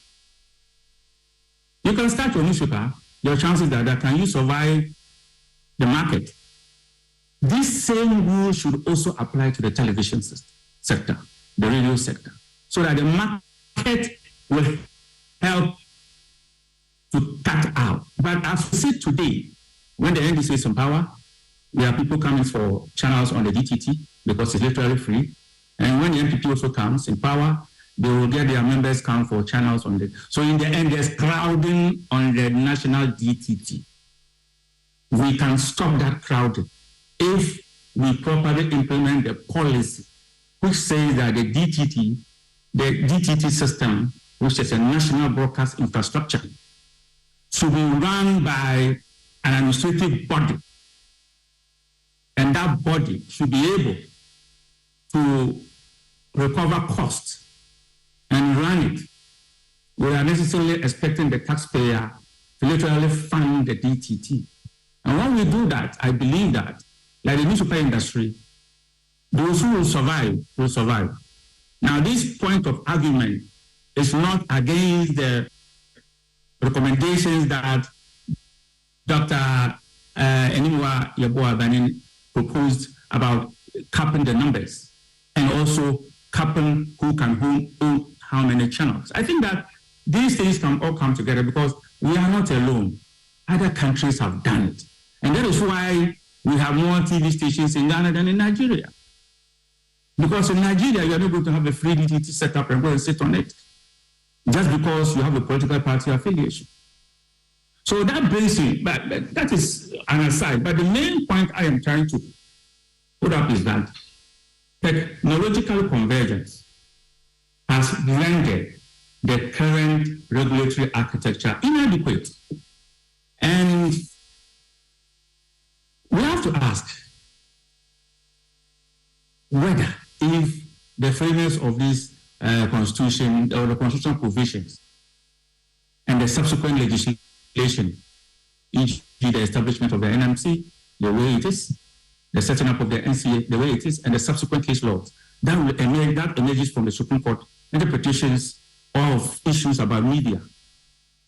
When we put all this together, we have to ask ourselves whether they are fit for purpose. Or if I may rephrase the question, will the structures that we have put in place, that we have in place today, will be there if we knew 30 years ago that 30 years on we will have the current technological space? And I want to just use one case to illustrate what I'm driving at. We are all aware. If you are not aware, please take your remote control and scan your TV channels. You will come across what we call police TV. Police TV. Now, let's step back and go back to the Constitution and go back to the laws and go back to the reasoning behind certain Supreme Court decisions and extract what is the state broadcaster. It is simply an institution that was founded with state resources and is funded with state resources. That is how you can understand. And when you say this today, every Ghanaian calls, oh, that is GBC, Ghana Broadcasting Corporation. But in the Ghana Police Service, for example, which depends on 100% state funds to operate, uses part of the allocated state resources to start a television station. And it starts to typically act as if it is in the business of broadcast journalism. I've seen some content on their channel where a policeman in dress with police uniform with a camera and a mic doing vox pop in communities on the channel literally mean what we would define as broadcast journalists. Should we then call the police TV station a state broadcaster? If so, why is it not under the direct supervision of the National Media Commission? How could it be licensed or rather better still, authorized to broadcast without recourse to the National Media Commission? Now, I'm raising this as an example to show how, and I know a lot of state institutions are applying to the NCA for authorization to broadcast. Then it opens up for discussion. Will the conditions placed on the Ghana Broadcasting Corporation, because it is a state broadcaster, will these conditions be also replaced on these state entities that are broadcasting? It brings to for the inadequacies of our systems. Why is the NMC not instrumental in the authorization that is granted to organizations to broadcast? Now, I will want to bring this example and our experience so far in Ghana into theory. I mean, when you want to theorize this development, let us remember that the theoretical basis of media in a democracy is that it is supposed to mediate. It is the medium through which three critical units of national community, the state, which includes the executive, the legislature, and the judiciary, while the ordinary person will call government, as one block. The second block is the market, the sphere of free enterprise, and the third block is civil society. These three blocks are mediated by the media. And so all the privileges of the media through legislation, through the constitution, and the privileges are founded on the fact that the media has this role to play within this system. It's supposed to mediate. And it is a theoretical justification for media in a democracy. What these three blocks of, and when they were developing our constitution, all they cared about was how do you prevent the state from abuse so that civil society and the market will not suffer. The three blocks I'm talking about. Today, we know NMC is doing its work very well in terms of insulating the state media from governmental control. But if you have the police, theoretically speaking, defined as the coercive arm of government, uses state resources to engage in TV broadcasts. Was this development foreseen by the framers of our constitution? If they knew this, you can imagine what rules they would have put in place to ensure that this never happened. So what I'm pointing out is the fact that so far, our experience so far, 30 years on, suggests that the conditions, the practices so far tells us that the rules of the game needs to be redefined. We need to rethink the regulatory architecture we have in force. From a theory of public sphere, if you want to also ground this conversation in a theory, you begin to see that there is a certain framework. The theory of public sphere is used to make sense of the media's functioning in a democracy, the framework to make sense of it. It is expected that there will always be media excesses. It is the state-owned, whether it is state-owned or private, there's always going to be media excesses. And that is why avenues for seeking redress are always provided. We provided for this when it comes to state media. We did not provide for this when it comes to the private media. We are expecting the law courts to resolve differences. But listen, the problem is this. This particular Ghanaian case is a unique one. Throughout the world, it is not so. Let's take the United Kingdom, for example. In the UK, they don't allow the courts to be the first point of call when you have media excesses. There is a special arrangement for you to complain about excesses with the BBC. And there's another special arrangement for you to seek redress when the private media offends you. So we have in Britain today, which is contained in their Broadcasting Act 1990, the Independent Television Commission and the Radio Authority. These two bodies have powers that even allows them to withdraw the licensing to broadcast. If they make an adjudication and you do not obey, they can withdraw your power to broadcast. Now, you don't want to tell me that the UK's democracy is better than Ghana's democracy. No, but they are able to accept this. Because of our history, because of how we arrived... Prof, we need you to finish up. Yes, yeah. So what I want to draw our attention to is that we need to break up and realize that media regulation is not an anathema to a democratic system. We have to be ready to put in place structures that will control, and that will control whether a political party agent can also own a TV station.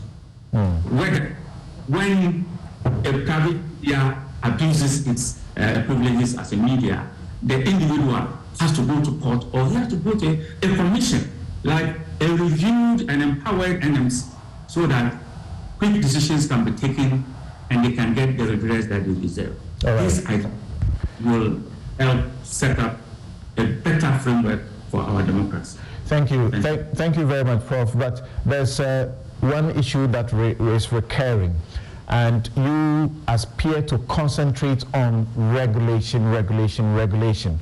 I've read your article in the Media and Communications Review, and you are looking into the future and suggesting that networks, the telcos, may take over the space of broadcasting and then monetize what should be free to viewers, among other things. For example, you say that the very network advantage that enabled telcos to venture into banking also positions them to go into content distribution and contest in the traditional space of media organizations if net neutrality rules are not put in place.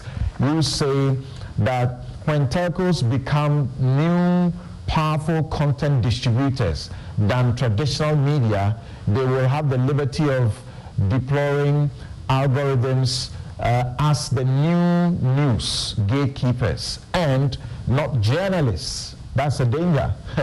To determine which story can trend faster on their own network. My question, do you think that we have a regulator or a system that is able to do what you foresee will bring us trouble if regulations are not made? We have already heard about the complaints, and we are comparing Ghana to Nigeria. Nigeria, over 170 million population, has only 361 FM stations, and even out of that, 59 are supposed to be federal or state broadcasters, and 34 are university and polytechnic stations. We go to South Africa, they have a total of 59 FM stations. Kenya has 118 FM stations. And here in Ghana, we have issued over 700 licenses, and more than 500 are operating. How can you expect that there will be regulation that is effective?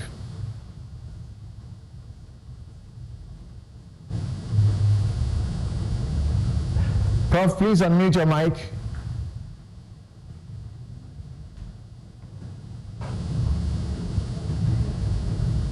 Yeah, I think I missed the last part because there was a network problem. How do you expect there to be effective regulation in a system that doesn't seem to, hold people to check? Okay. I think basically we have to agree that when we found a digital dividend that comes to broadcasting, we have never developed any policy or legislation. In fact, the broadcasting bill comes close to doing this. We have never experienced anything like that. We have simply allowed things to go, and that was what I refer to as policy indecision over the years. And so, the conversion that have happened means that broadcasting, in fact, the future of broadcasting is online. The BBC Director General, my counterpart at BBC, recently came out to say that they are targeting to see a future BBC that is 100% online. What it means for us is that increasingly telcos have the power to shut down your network. As I speak today, GBC channels can go off air, and sometimes I rush and ask why, and they'll say that it is the telcos, it's a network that has gone off. And so the power to shut off a system rests with the telco, and that needs a regulatory supervision. So, for example, it is perfectly possible that a telco can choose to disrupt our transmission and say that it was a technical problem, just at the critical moment that we are doing some particular broadcast. There is no legislative cover on this type of relationships. Number two, telcos themselves have moved into content distribution. Apps are now capable of giving you TV transmission. And some of them have learned it. Now, the difference between Ghana and, let's say, European countries is that they have what we call net neutrality laws.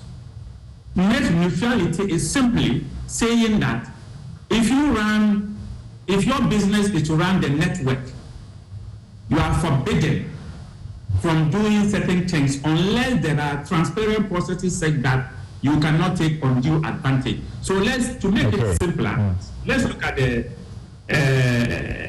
ECG Gridco relationship. Gridco is a network operator. ECG, that's electricity.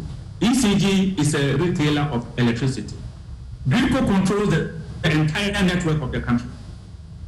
So they cannot go into distribution for services for retail.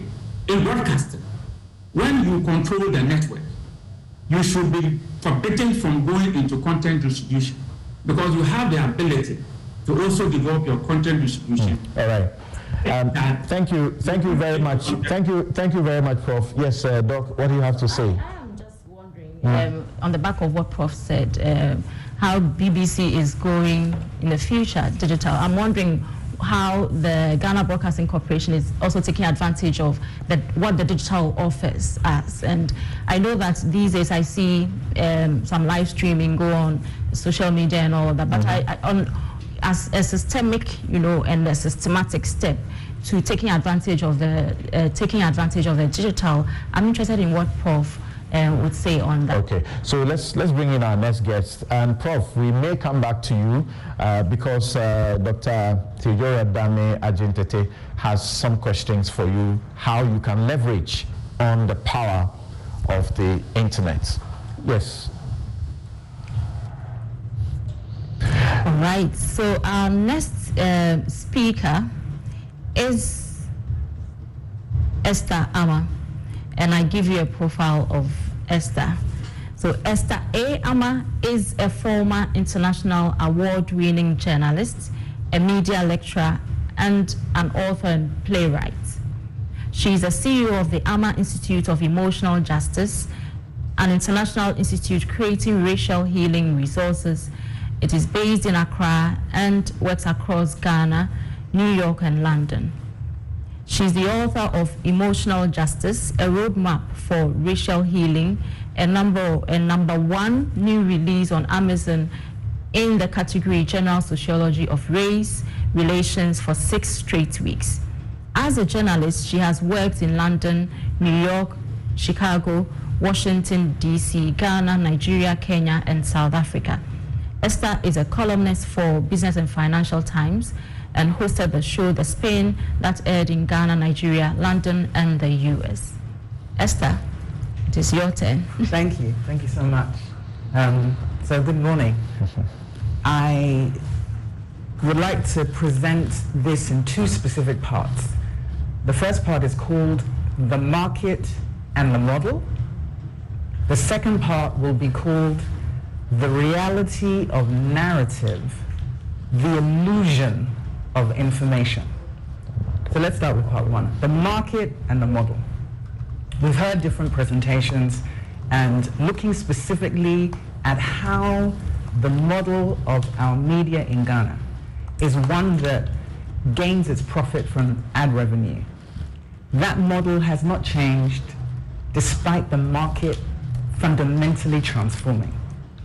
So what does that mean? It means that you've had a market that is a monopoly, that is now filled with entrepreneurs, but the entrepreneurs are being treated as if they're multinationals.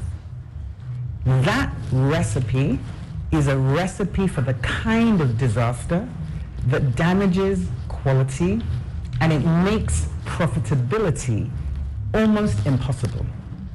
The model has not changed despite the democratization of the airways, thinking particularly about broadcast media. But the market has expanded powerfully. When we think about going from television and radio and print to the entire digitization of the media market, you're talking about how a market has transformed. So what does that mean and how does that manifest for where we are today? So there's 2 particular areas, power and change. The model of our media, particularly when it comes to broadcast, has been very much about the protection of power in a few select hands and the maintenance of that power no matter what is happening in the market. It is a model that is resistant to change. To break it down, all the way down, what does that look like? It means that you have a select few often politically partisan, who treat power like a wife, and they treat change like a side chick. What do I mean by that? Who is the wife? If we think about it in Ghanaian terms, the commitment, the focus, where the majority of your resources goes, the thing that is protected, the person that is protected, who is the side chick? You go there occasionally, you dabble. If there's too much trouble, you don't stay, you leave. So what that means is there is no ongoing commitment to change, despite the fact that the market has exploded and there are players in there who could never have entertained that space at the point at which it was a monopoly. That means two things. The market requires a resource, and the resource is journalists. So I speak to you as somebody who was a journalist, who has been a media lecturer in the Ghanaian landscape, who has practiced in the newsrooms of multiple radio stations and has written for different publications. I give you that information as specific context for what I'm saying. The report speaks about the skills of journalists, right, and the lack of them. The challenge that we have in this country is we're often over-certified but under-skilled. Journalism is an industry that requires practical application in order to test your skill set. If you may be able to present a beautiful paper if I give you 2 weeks. Can you present a quality story if I give you 2 hours? The practical reality of the market of journalism as it relates to its currency, which is the actual journalist, we're talking about the working market, requires an elevating skill set that is absent in the model that we have. Because if the model requires that ad revenue is your primary source of profitability, but we know from the report the journalists are paid very, very badly, then who in this sector is making any money? Who? That is a very important question that we have to ask. That's the first question. The second question is then, if journalists are not making money, what is the currency of the model? And the currency of this model is about power. And how that power can persuade, motivate, transform, and engage. The fact that the ownership in the model sits in politically partisan hands is about controlling how power moves when it comes to information. What does that transform into?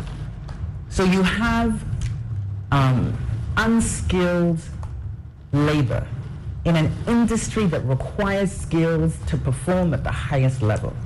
So I want you to hear what I'm saying, that I'm speaking from the experience of both being on the mic, dealing with the challenges, training journalists who are coming into the industry, moving up the levels towards the high levels in terms of being able to explore and understand ownership and how it works. So part of what happens is, when I think about the market of journalists, the training that is required to become a journalist is woefully inadequate. I have taught journalism all over the world.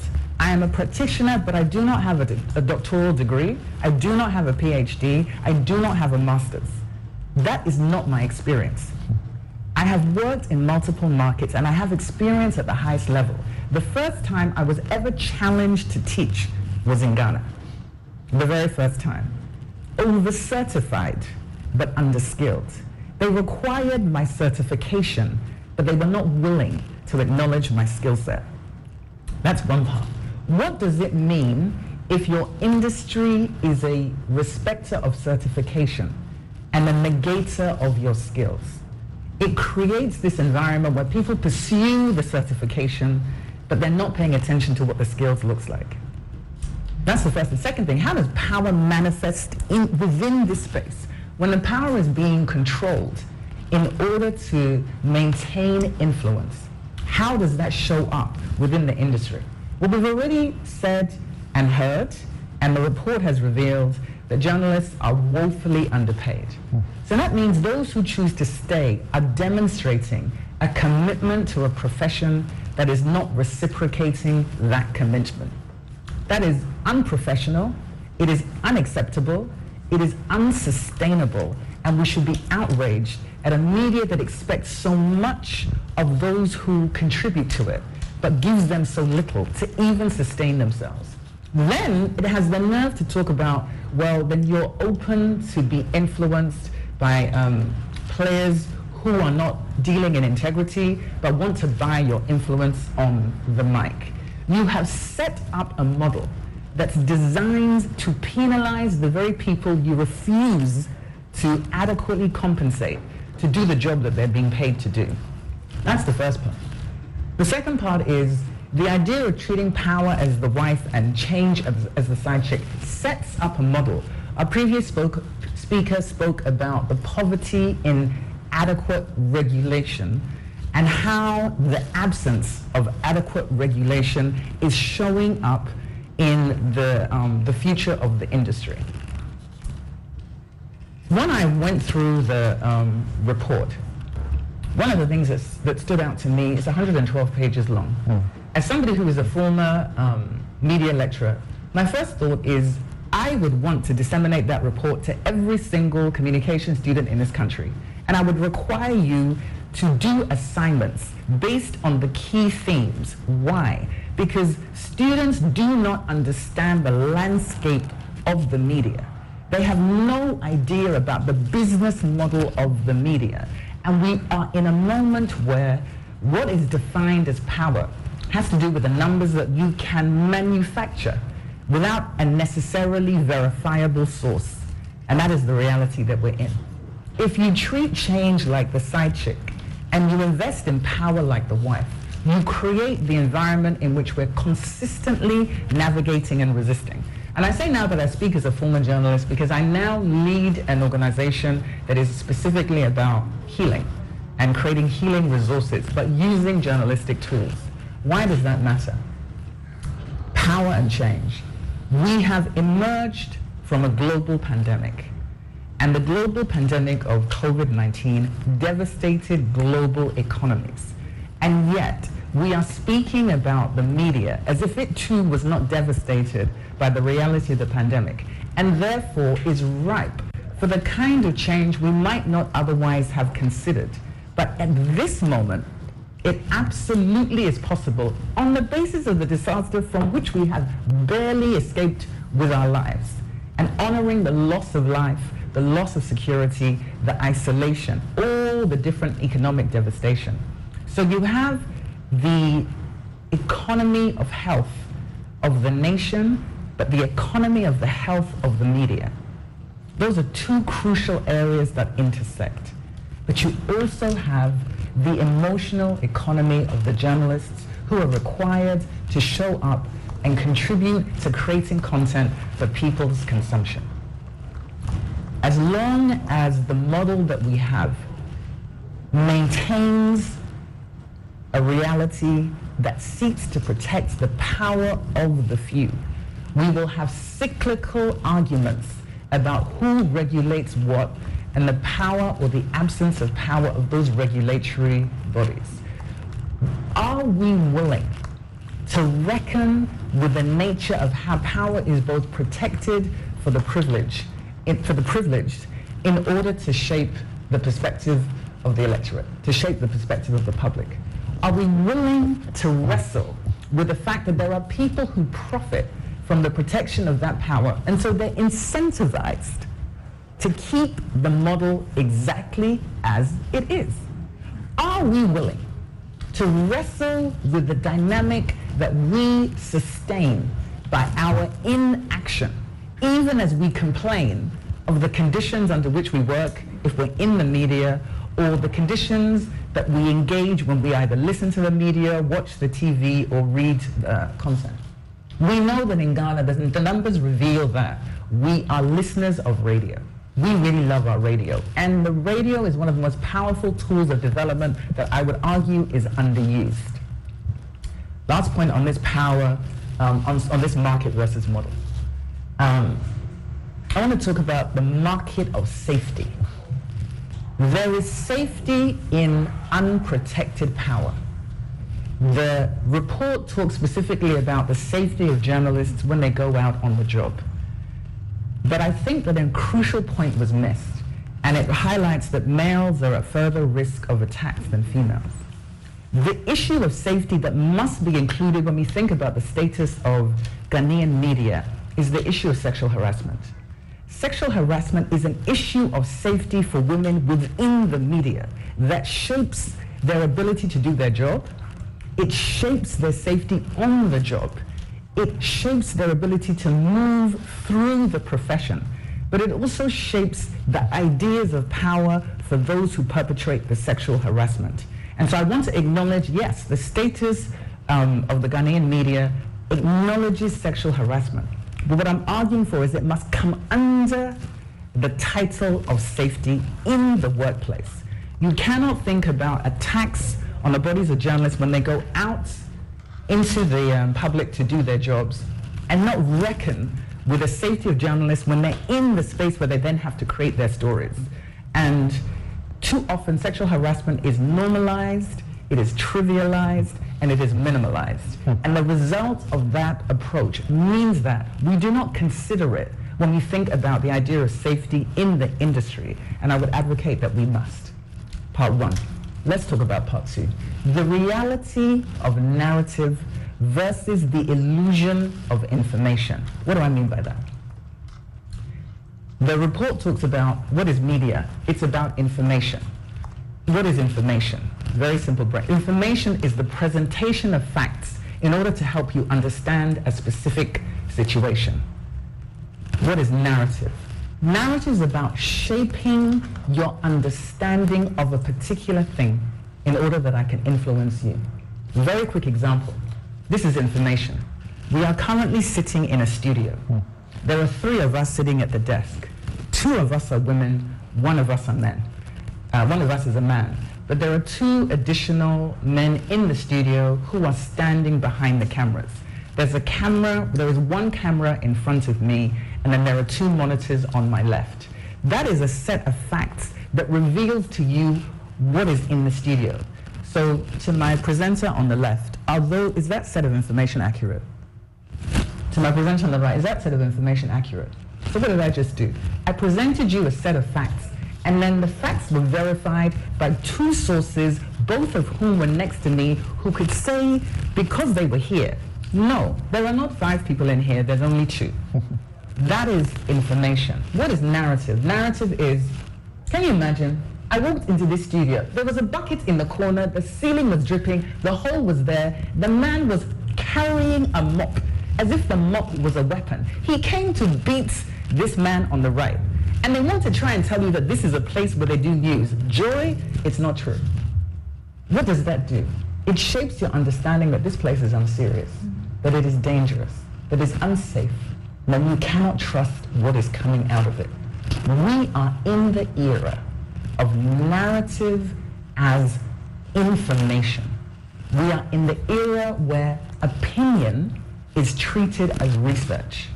And we are in an era where opinion and narrative is what constitutes news. Even though what we say is we want to offer you credible information, we want to offer you objectivity.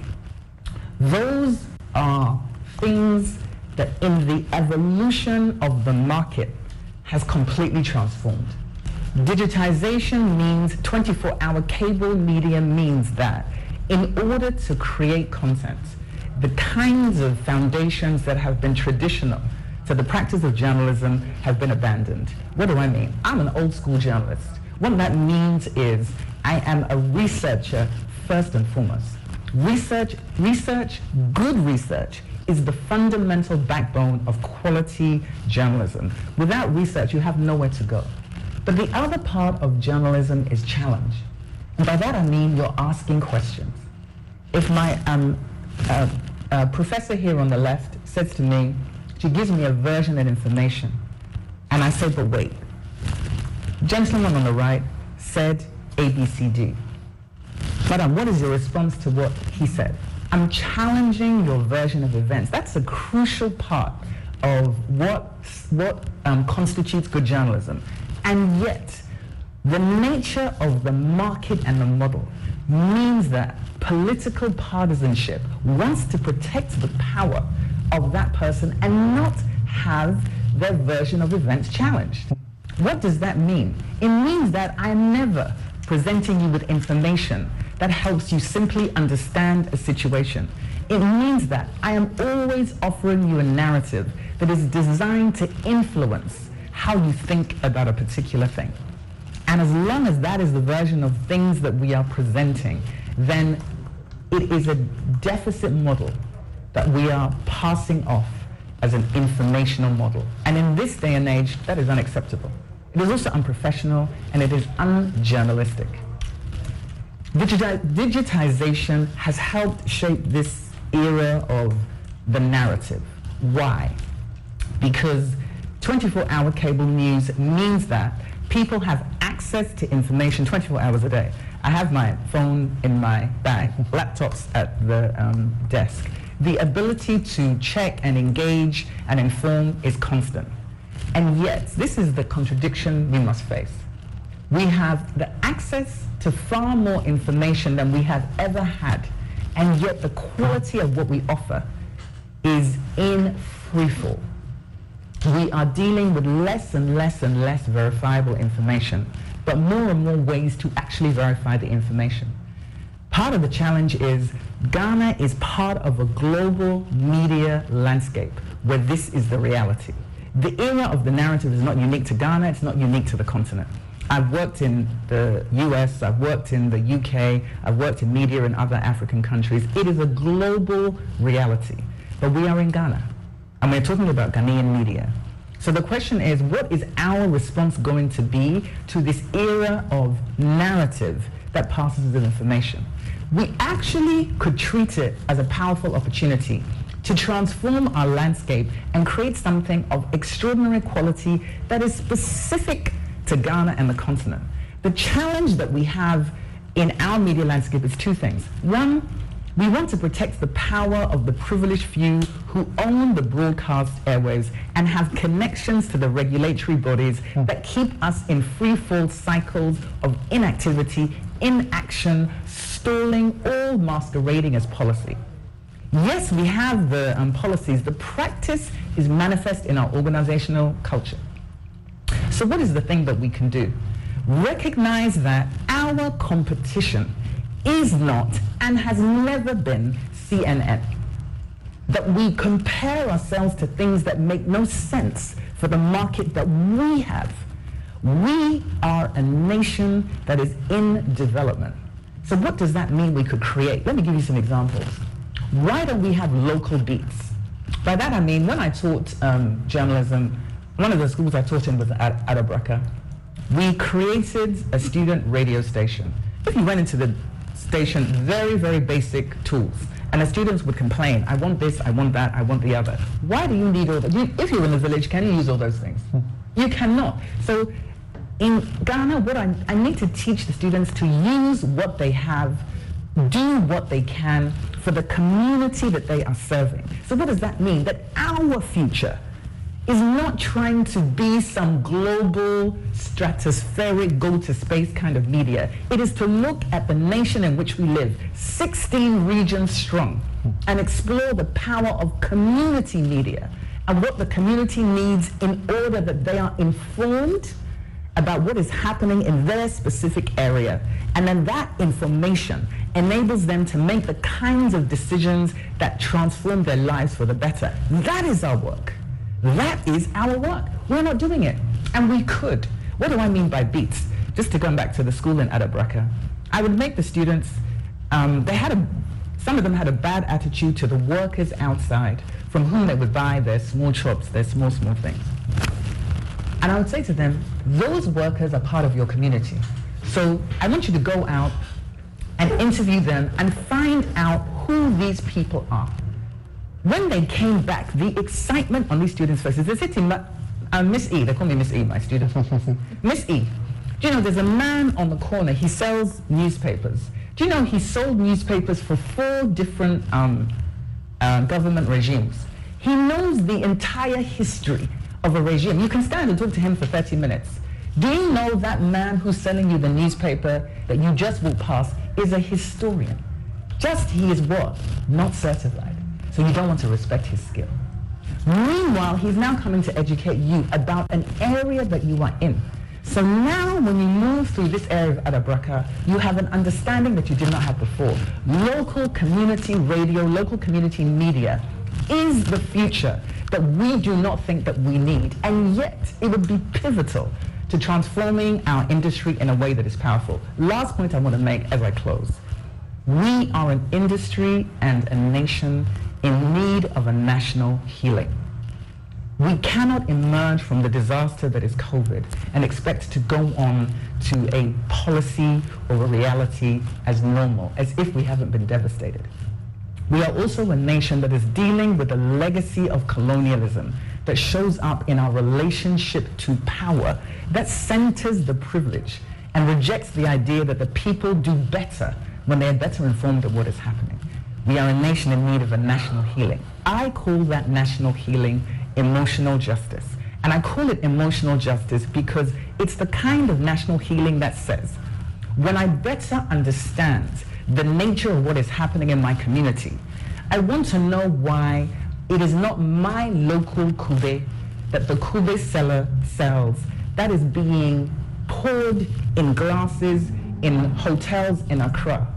I want to know why mine is a catch crop that is disrespected and treated as something for export. Meanwhile, I can't actually send my kids to school. We are a nation that treats our mineral resource as a landscape of extraction. The national healing is about dealing with the legacy of colonialism, with the numbers of military coups that have transformed our relationship to governance, but most importantly, dealing with those two areas, the market and the model, and the reality of narrative, and the illusion of information. Let's do our work. Each of us has our part to do. And in doing that work, we actually hold the key to transforming our industry in a way that would serve the people as opposed to privilege the tiny powerful, whose currency is influence over who you are and what you do, in order that they never have to answer to you. Thank you. Thanks very much, Esther. Your presentation could not have been any better. But you have you heard there's clapping behind? Yeah, I can. You can hear the sound of like clapping. Yeah. Right. Wow. And I think you touch on very important, the core, the substance of the problem, or the core of a problem. And I believe I share a lot of views with you.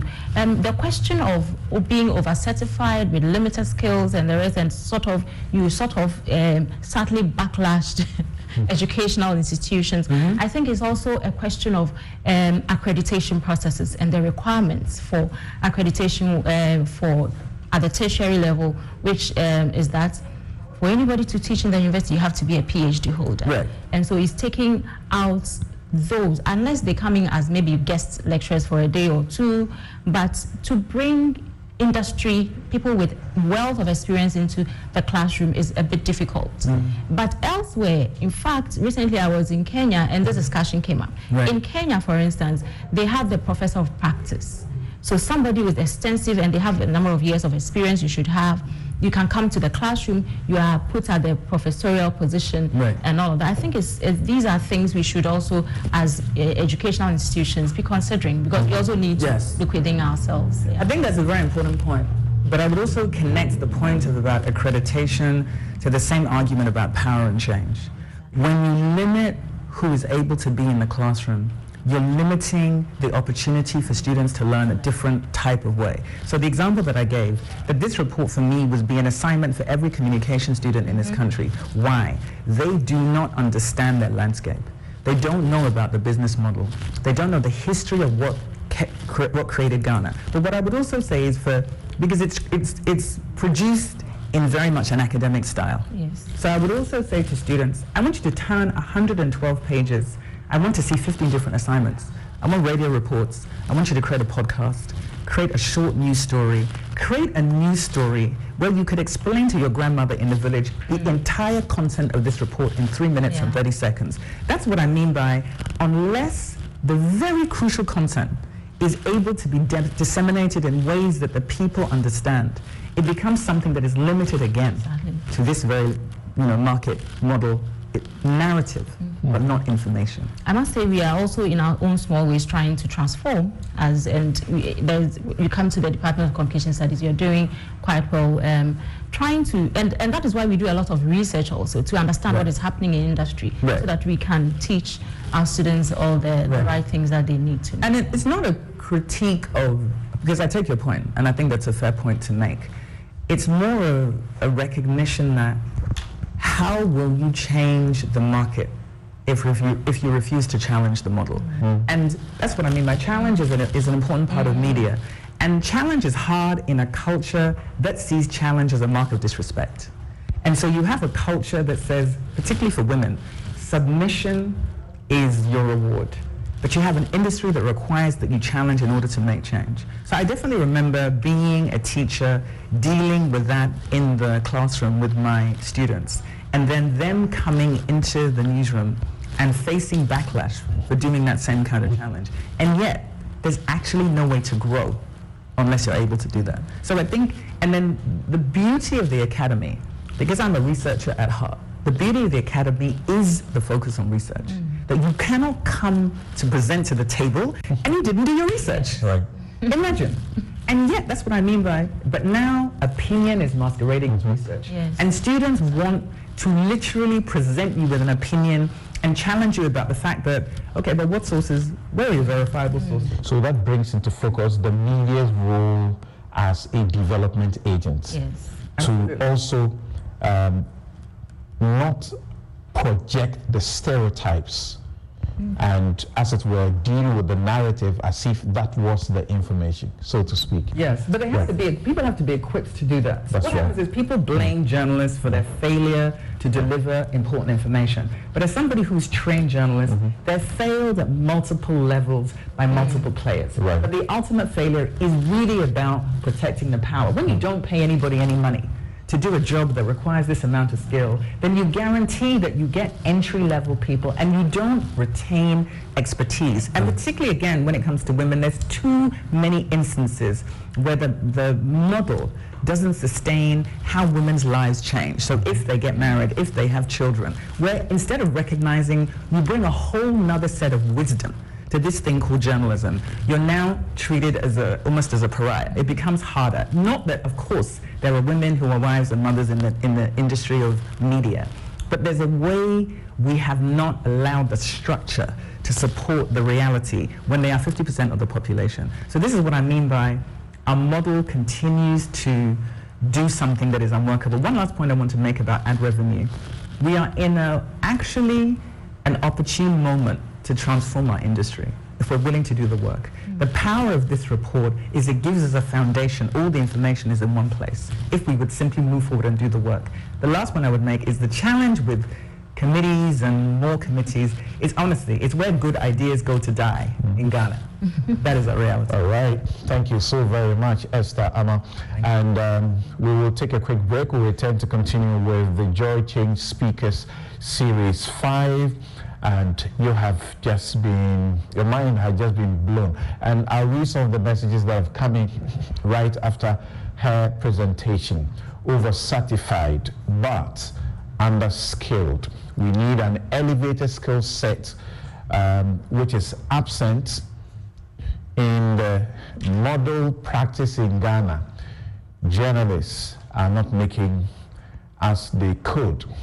And she also delves into the problems with the ownership and how this all appears to be contrived to just keep to projecting that power. We'll be right back.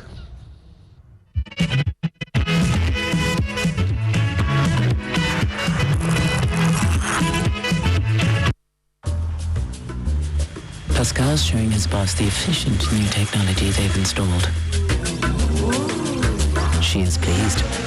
But now she's asking, why is that still there? Pascal explains that the wells can store many, many messages. The boss is not so pleased anymore. If you haven't upgraded your contact center yet, it's time to get business done better with MTN Business.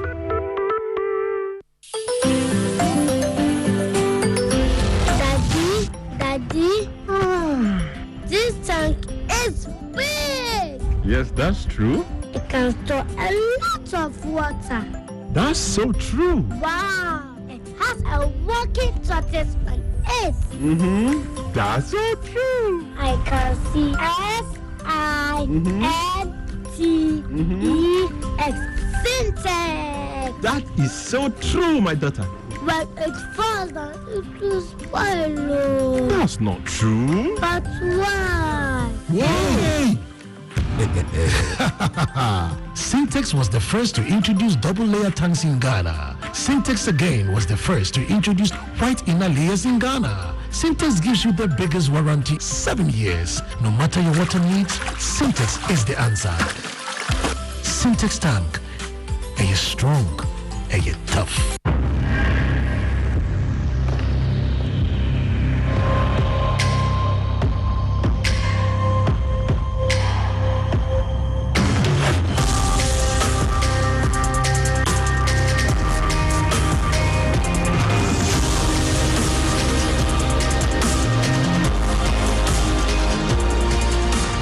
Day men, strong and refined. The skincare you deserve. Dream. A capenu, eya, a little me too for say a baby or Tadia, unsan cotton impredu. Na me canfu SCP. Amount SCP. Ewa tema shire. A whole factory Cassiano esi. And yen ape, pavement blocks, boss and Casancasa, and a dear this in them Biarano, Oko Shahira, SCP, Ebe Mobi. Some person shoot dying, now put on concrete. And never to cement, Akopabu, Akopania. Ofre SCP. Card the concrete, I'm messing the with quality. Cement warm. On the good camera amount.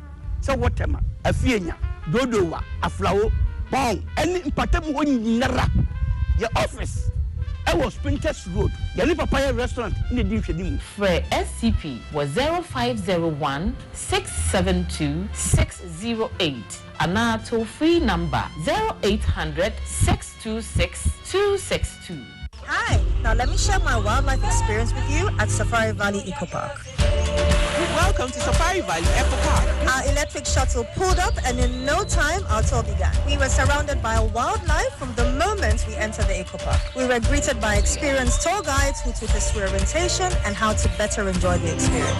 Watch these animals roam freely in their natural habitat undisturbed by our presence. We saw zebras, sable antelope, brown cranes, mara, silky chicken, yalas, Shetland ponies, and so many animals I just couldn't keep up. Our tour guides taught us so much about the wildlife, their behavior, and how to interact with them. I even fed them. We also went fishing on a man-made canal. Then we took a break to have lunch in this serene environment. All this amazing experience for this price for adults, this price for teenagers.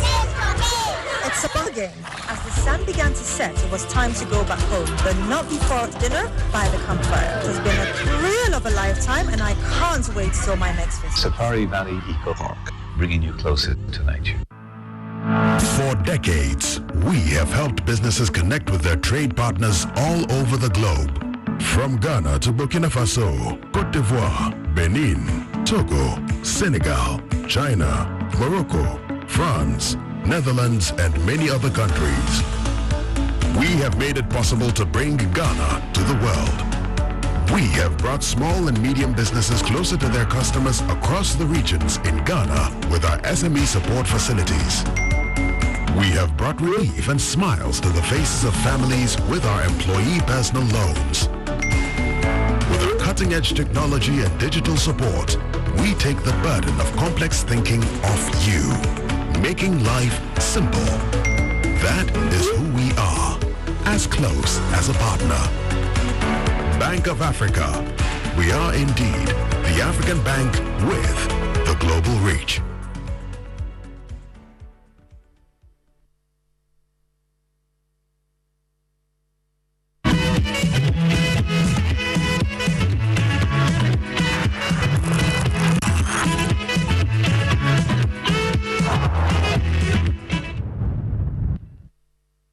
Welcome back, and this is the Joy Change Speaker Series 5, and we hope that you really have been enjoying what you have been hearing. I have been here doing the hosting with my co-host Dr. Theodora Dame Ajintete, who is also a contributor to the research, one of the researchers for the production of the State of the Ghanaian Media Report 2023, which brings us this conversation. So I'll just looking through the questions, the issues that were raised by Cecil Sonko as regards, funding and their financial problems. So I was looking at the portion that you did, financial viability of the Ghanaian media, and the suggestions that you ended up making, which could help the circumstances. We'll share a lot of them with our viewers soon. But before that, let's hear what some of our viewers are saying. So our viewers and listeners have been sending in their comments, and I read one from Collins Little Tete that says the media plays a vital role, but when it is politicized to make it seem as if it is telling the truth, it means you are being influenced by another political party. Okay, so when it is politicized to make it seem as if you are being influenced, when you are saying the truth and it comes across as being influenced, and then the question is, how can you consider that same tool, that same medium, as powerful? Right. And Nana Poku says, media in Ghana is doing a great job, but it seems that politicians are taking over gradually. Media buying is an issue now. Florence Zinel says, it is true what has been said about us, being over-certified and under-skilled. Very typical of us. Yeah. Very intelligent woman. She does not necessarily need a PhD to teach practical journalism, since she knows the field. In the Ghanaian media landscape, where anyone can just be on radio or TV and talk to as a journalist, we need skilled personnel like her to teach basic skills and emotional intelligence to them. And this has to do, I think, is a comment for Esther, and it is from Aeons. And then Chris Edu says, I totally agree with Esther Ama that today journalists are more into opinions than doing research and presenting it to their audiences. Right. I'll share a bit of long letters to you. This one says that the GBC Director General is spot on. That broadcasting has moved to online and beyond. My daughter, who is 20 years old, does not watch any TV for news or information. Neither does she listen to radio. But the threat is gone beyond the telcos. The internet control goes beyond the telcos. There are power platforms that are controlling content now and that are beyond our jurisdiction. So it is important that we look at the regulatory regimes that take the now and the future into consideration. Also, the professor was making a point of the telcos controlling what is broadcasted. It is theoretically possible, but practically quite difficult. The current threat is when the national DTT platform is controlled by government. So the government can decide to cut news file now when they do not like what you are broadcasting. This is because the DTT platform board and management is currently controlled by the government. This is the current and immediate threat that needs to be dealt with immediately, as it has taken us to pre-Radio Eye era, pre-Tarzan era, you mean. So as we go on with this program, please be reminded that the EcoBank Joy News Habitat Fair is underway at the Achimota Mall. EcoBank Joy News Habitat Fair is underway at the Achimota Mall. It is a one-stop shop for everything housing, affordable homes and lands, as well as free land ownership consultancy services. So please drive to the Achimota Mall and get some good advice. And you could also pick some things that you will find very useful. Now let's introduce our next guest. After him, we'll have the very final one make his presentation, and there will be a bit of time, not as much, but some small time to begin to question a few of the things that have already been said. Arthur Money is the immediate past president of the Ghana Journalists Association. He was the former commissioner at the National Media Commission, as well as a former director of radio at the Ghana Broadcasting Corporation. Arthur was a member of the Eminent Persons Group for the Electoral Commission for the 2020 election. Mr. Money has also served as a board member for both the RTI Coalition and the Ghana Anti-Corruption Coalition. He is currently serving as the Vice President of the Union of Journalists for African Free Press. One of his major concerns has been that everything must be done to ensure that critical journalism survives and that it is not killed. Thank you very much for making time to join us. The floor is yours now, sir. Thank you, Samson. Thank you, the previous speakers. Thank you to those on standby. And let me start by narrating a lousy incident which happened on public transport from Accra to Takoradi. For the class of hours that the journey lasted, a lousy radio presenter decided to inflict a lousy program with this lousy topic. The impulse to build it or defecate, which is more serious. And for hours on end,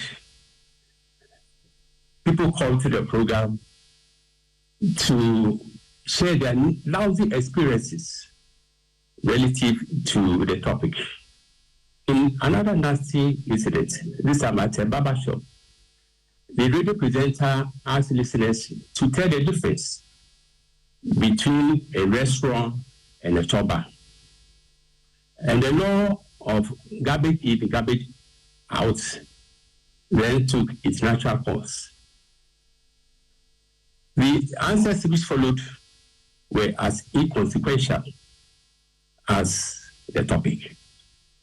These two sample size or examples might be insignificant.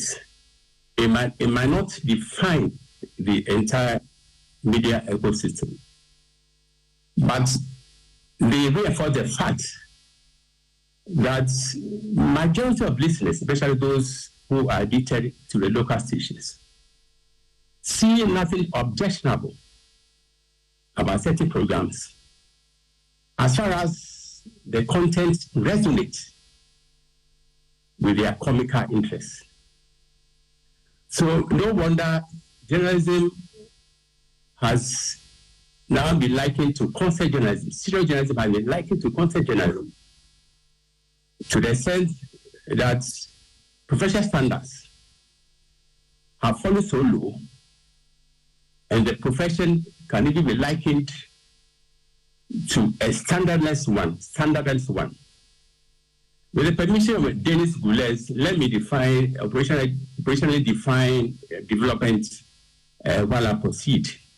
According to Goulet, the three main goals of development are: 1, bread; 2, dignity; and 3, freedom. And bread in the context can mean sugar bread, tea bread, tozafi,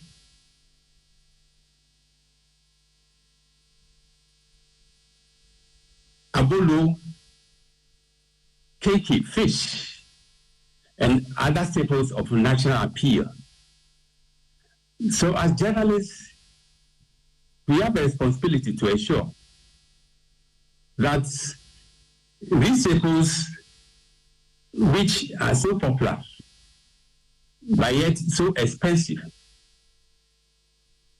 are made affordable for Ghanaian. We are told that the city is on a path of recovery and the economic growth is also on an upswing trajectory. But this does not obscure the fact that the cost of basic items are jaw-droppingly expensive, and the cost of living crisis is bitingly bitter. So we expect, especially our economics desk, to sharpen the focus on the cost of these prices, of these goods, whilst prompting the experts and officialdom to find solutions to the cost of living crisis, which has enveloped all of us. On freedom,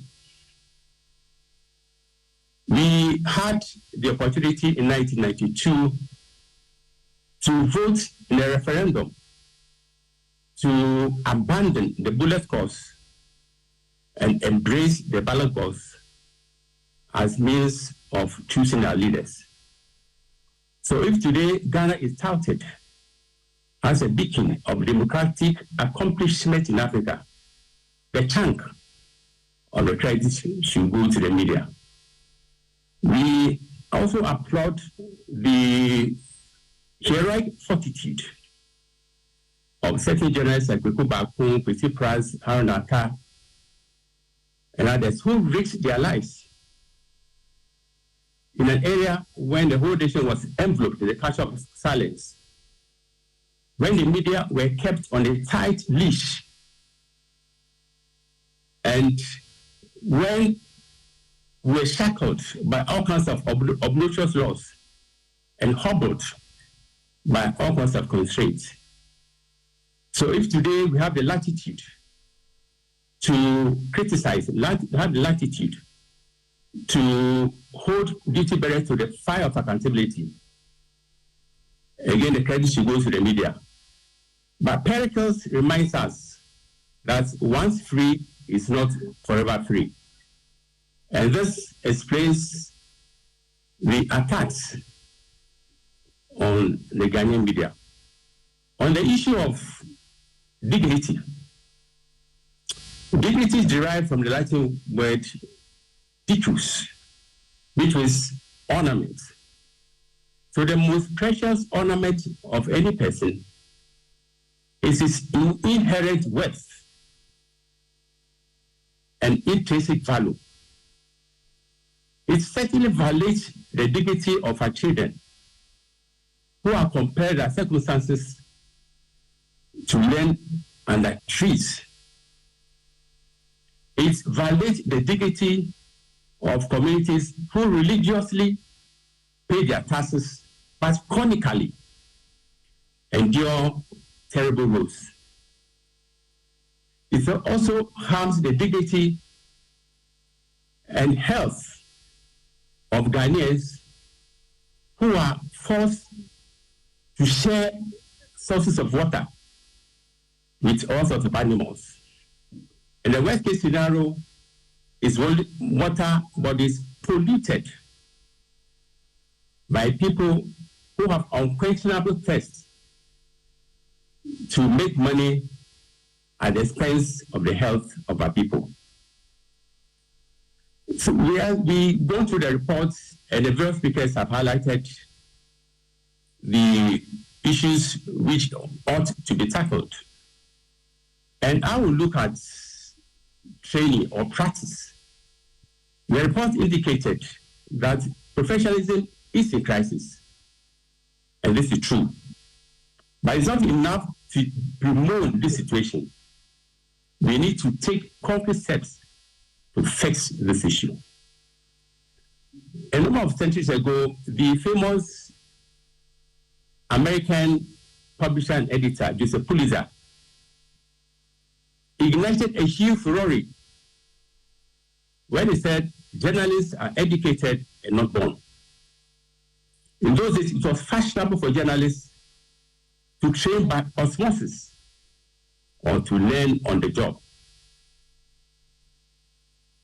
As a result, Pulitzer was pelted with verbal stones for igniting such controversy. But with the confluence of time, the complexities and challenges journalists face vindicate the rectitude of that statement. Last year, the Ministry of Information, the Ghana Journalists Association, GIBA, and the Department of Information and Communication Studies came together to design a curriculum which will help fix some of the challenges, professional challenges in the media. And I'll make bold to state that the distinctive quality of that training program has no parallel or precedence in this country. So our appeal to the authorities is that whatever financial roadblocks are hindering the implementation of this program, everything should be done to clear the roadblocks to enable all journalists in this country to consume this high-quality training program. To quote Pulitzer again, journalists are not educated, they are born. It is not enough to exhibit linguistic mastery. It is not enough to exhibit literary embroidery. And it's true, some of our colleagues are so masterful when it comes to speaking a local language. And others too can write so well that you applaud them. But the reality is that it's not enough. So we need to deepen this capacity training programs to ensure that we post a different narrative as far as the quality of journalism in this country is concerned. It is sad that Ghana has experienced a precipitous decline from its 26th position on the World Press Freedom Index to the current 62 or 62nd.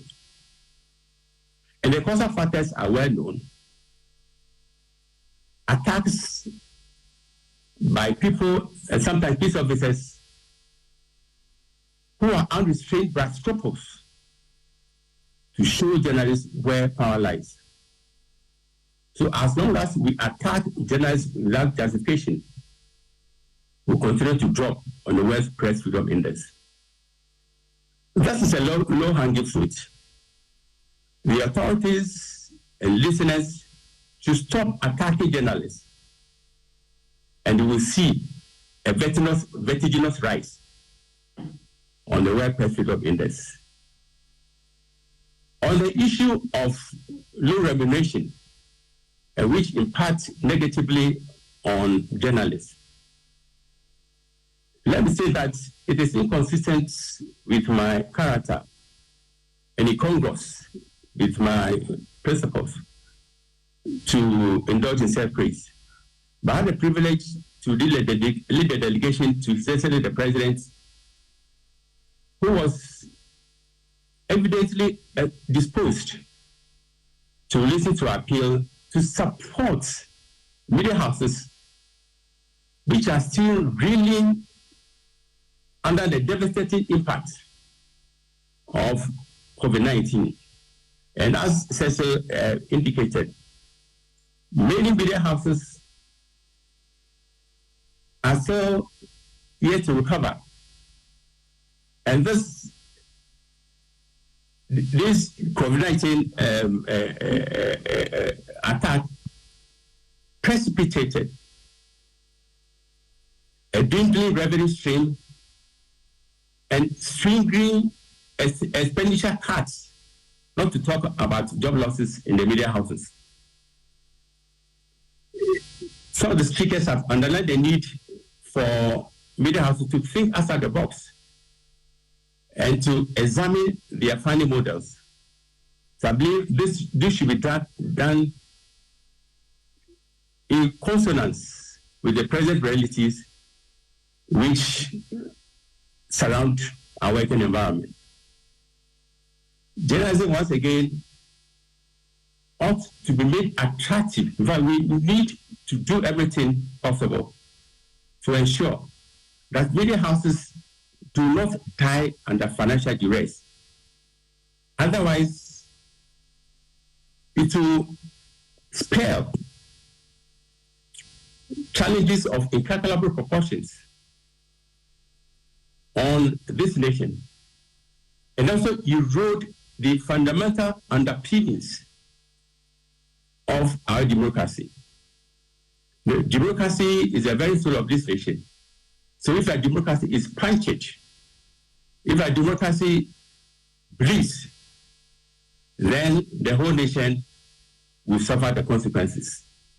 So I believe I'll confirm myself to this point and invite harmless questions from Samson and the prof. Thank you very much, Afeboni. Afeboni is the Vice President of the Union of Journalists for African Press, Free Press. We may be able to do just a question with him.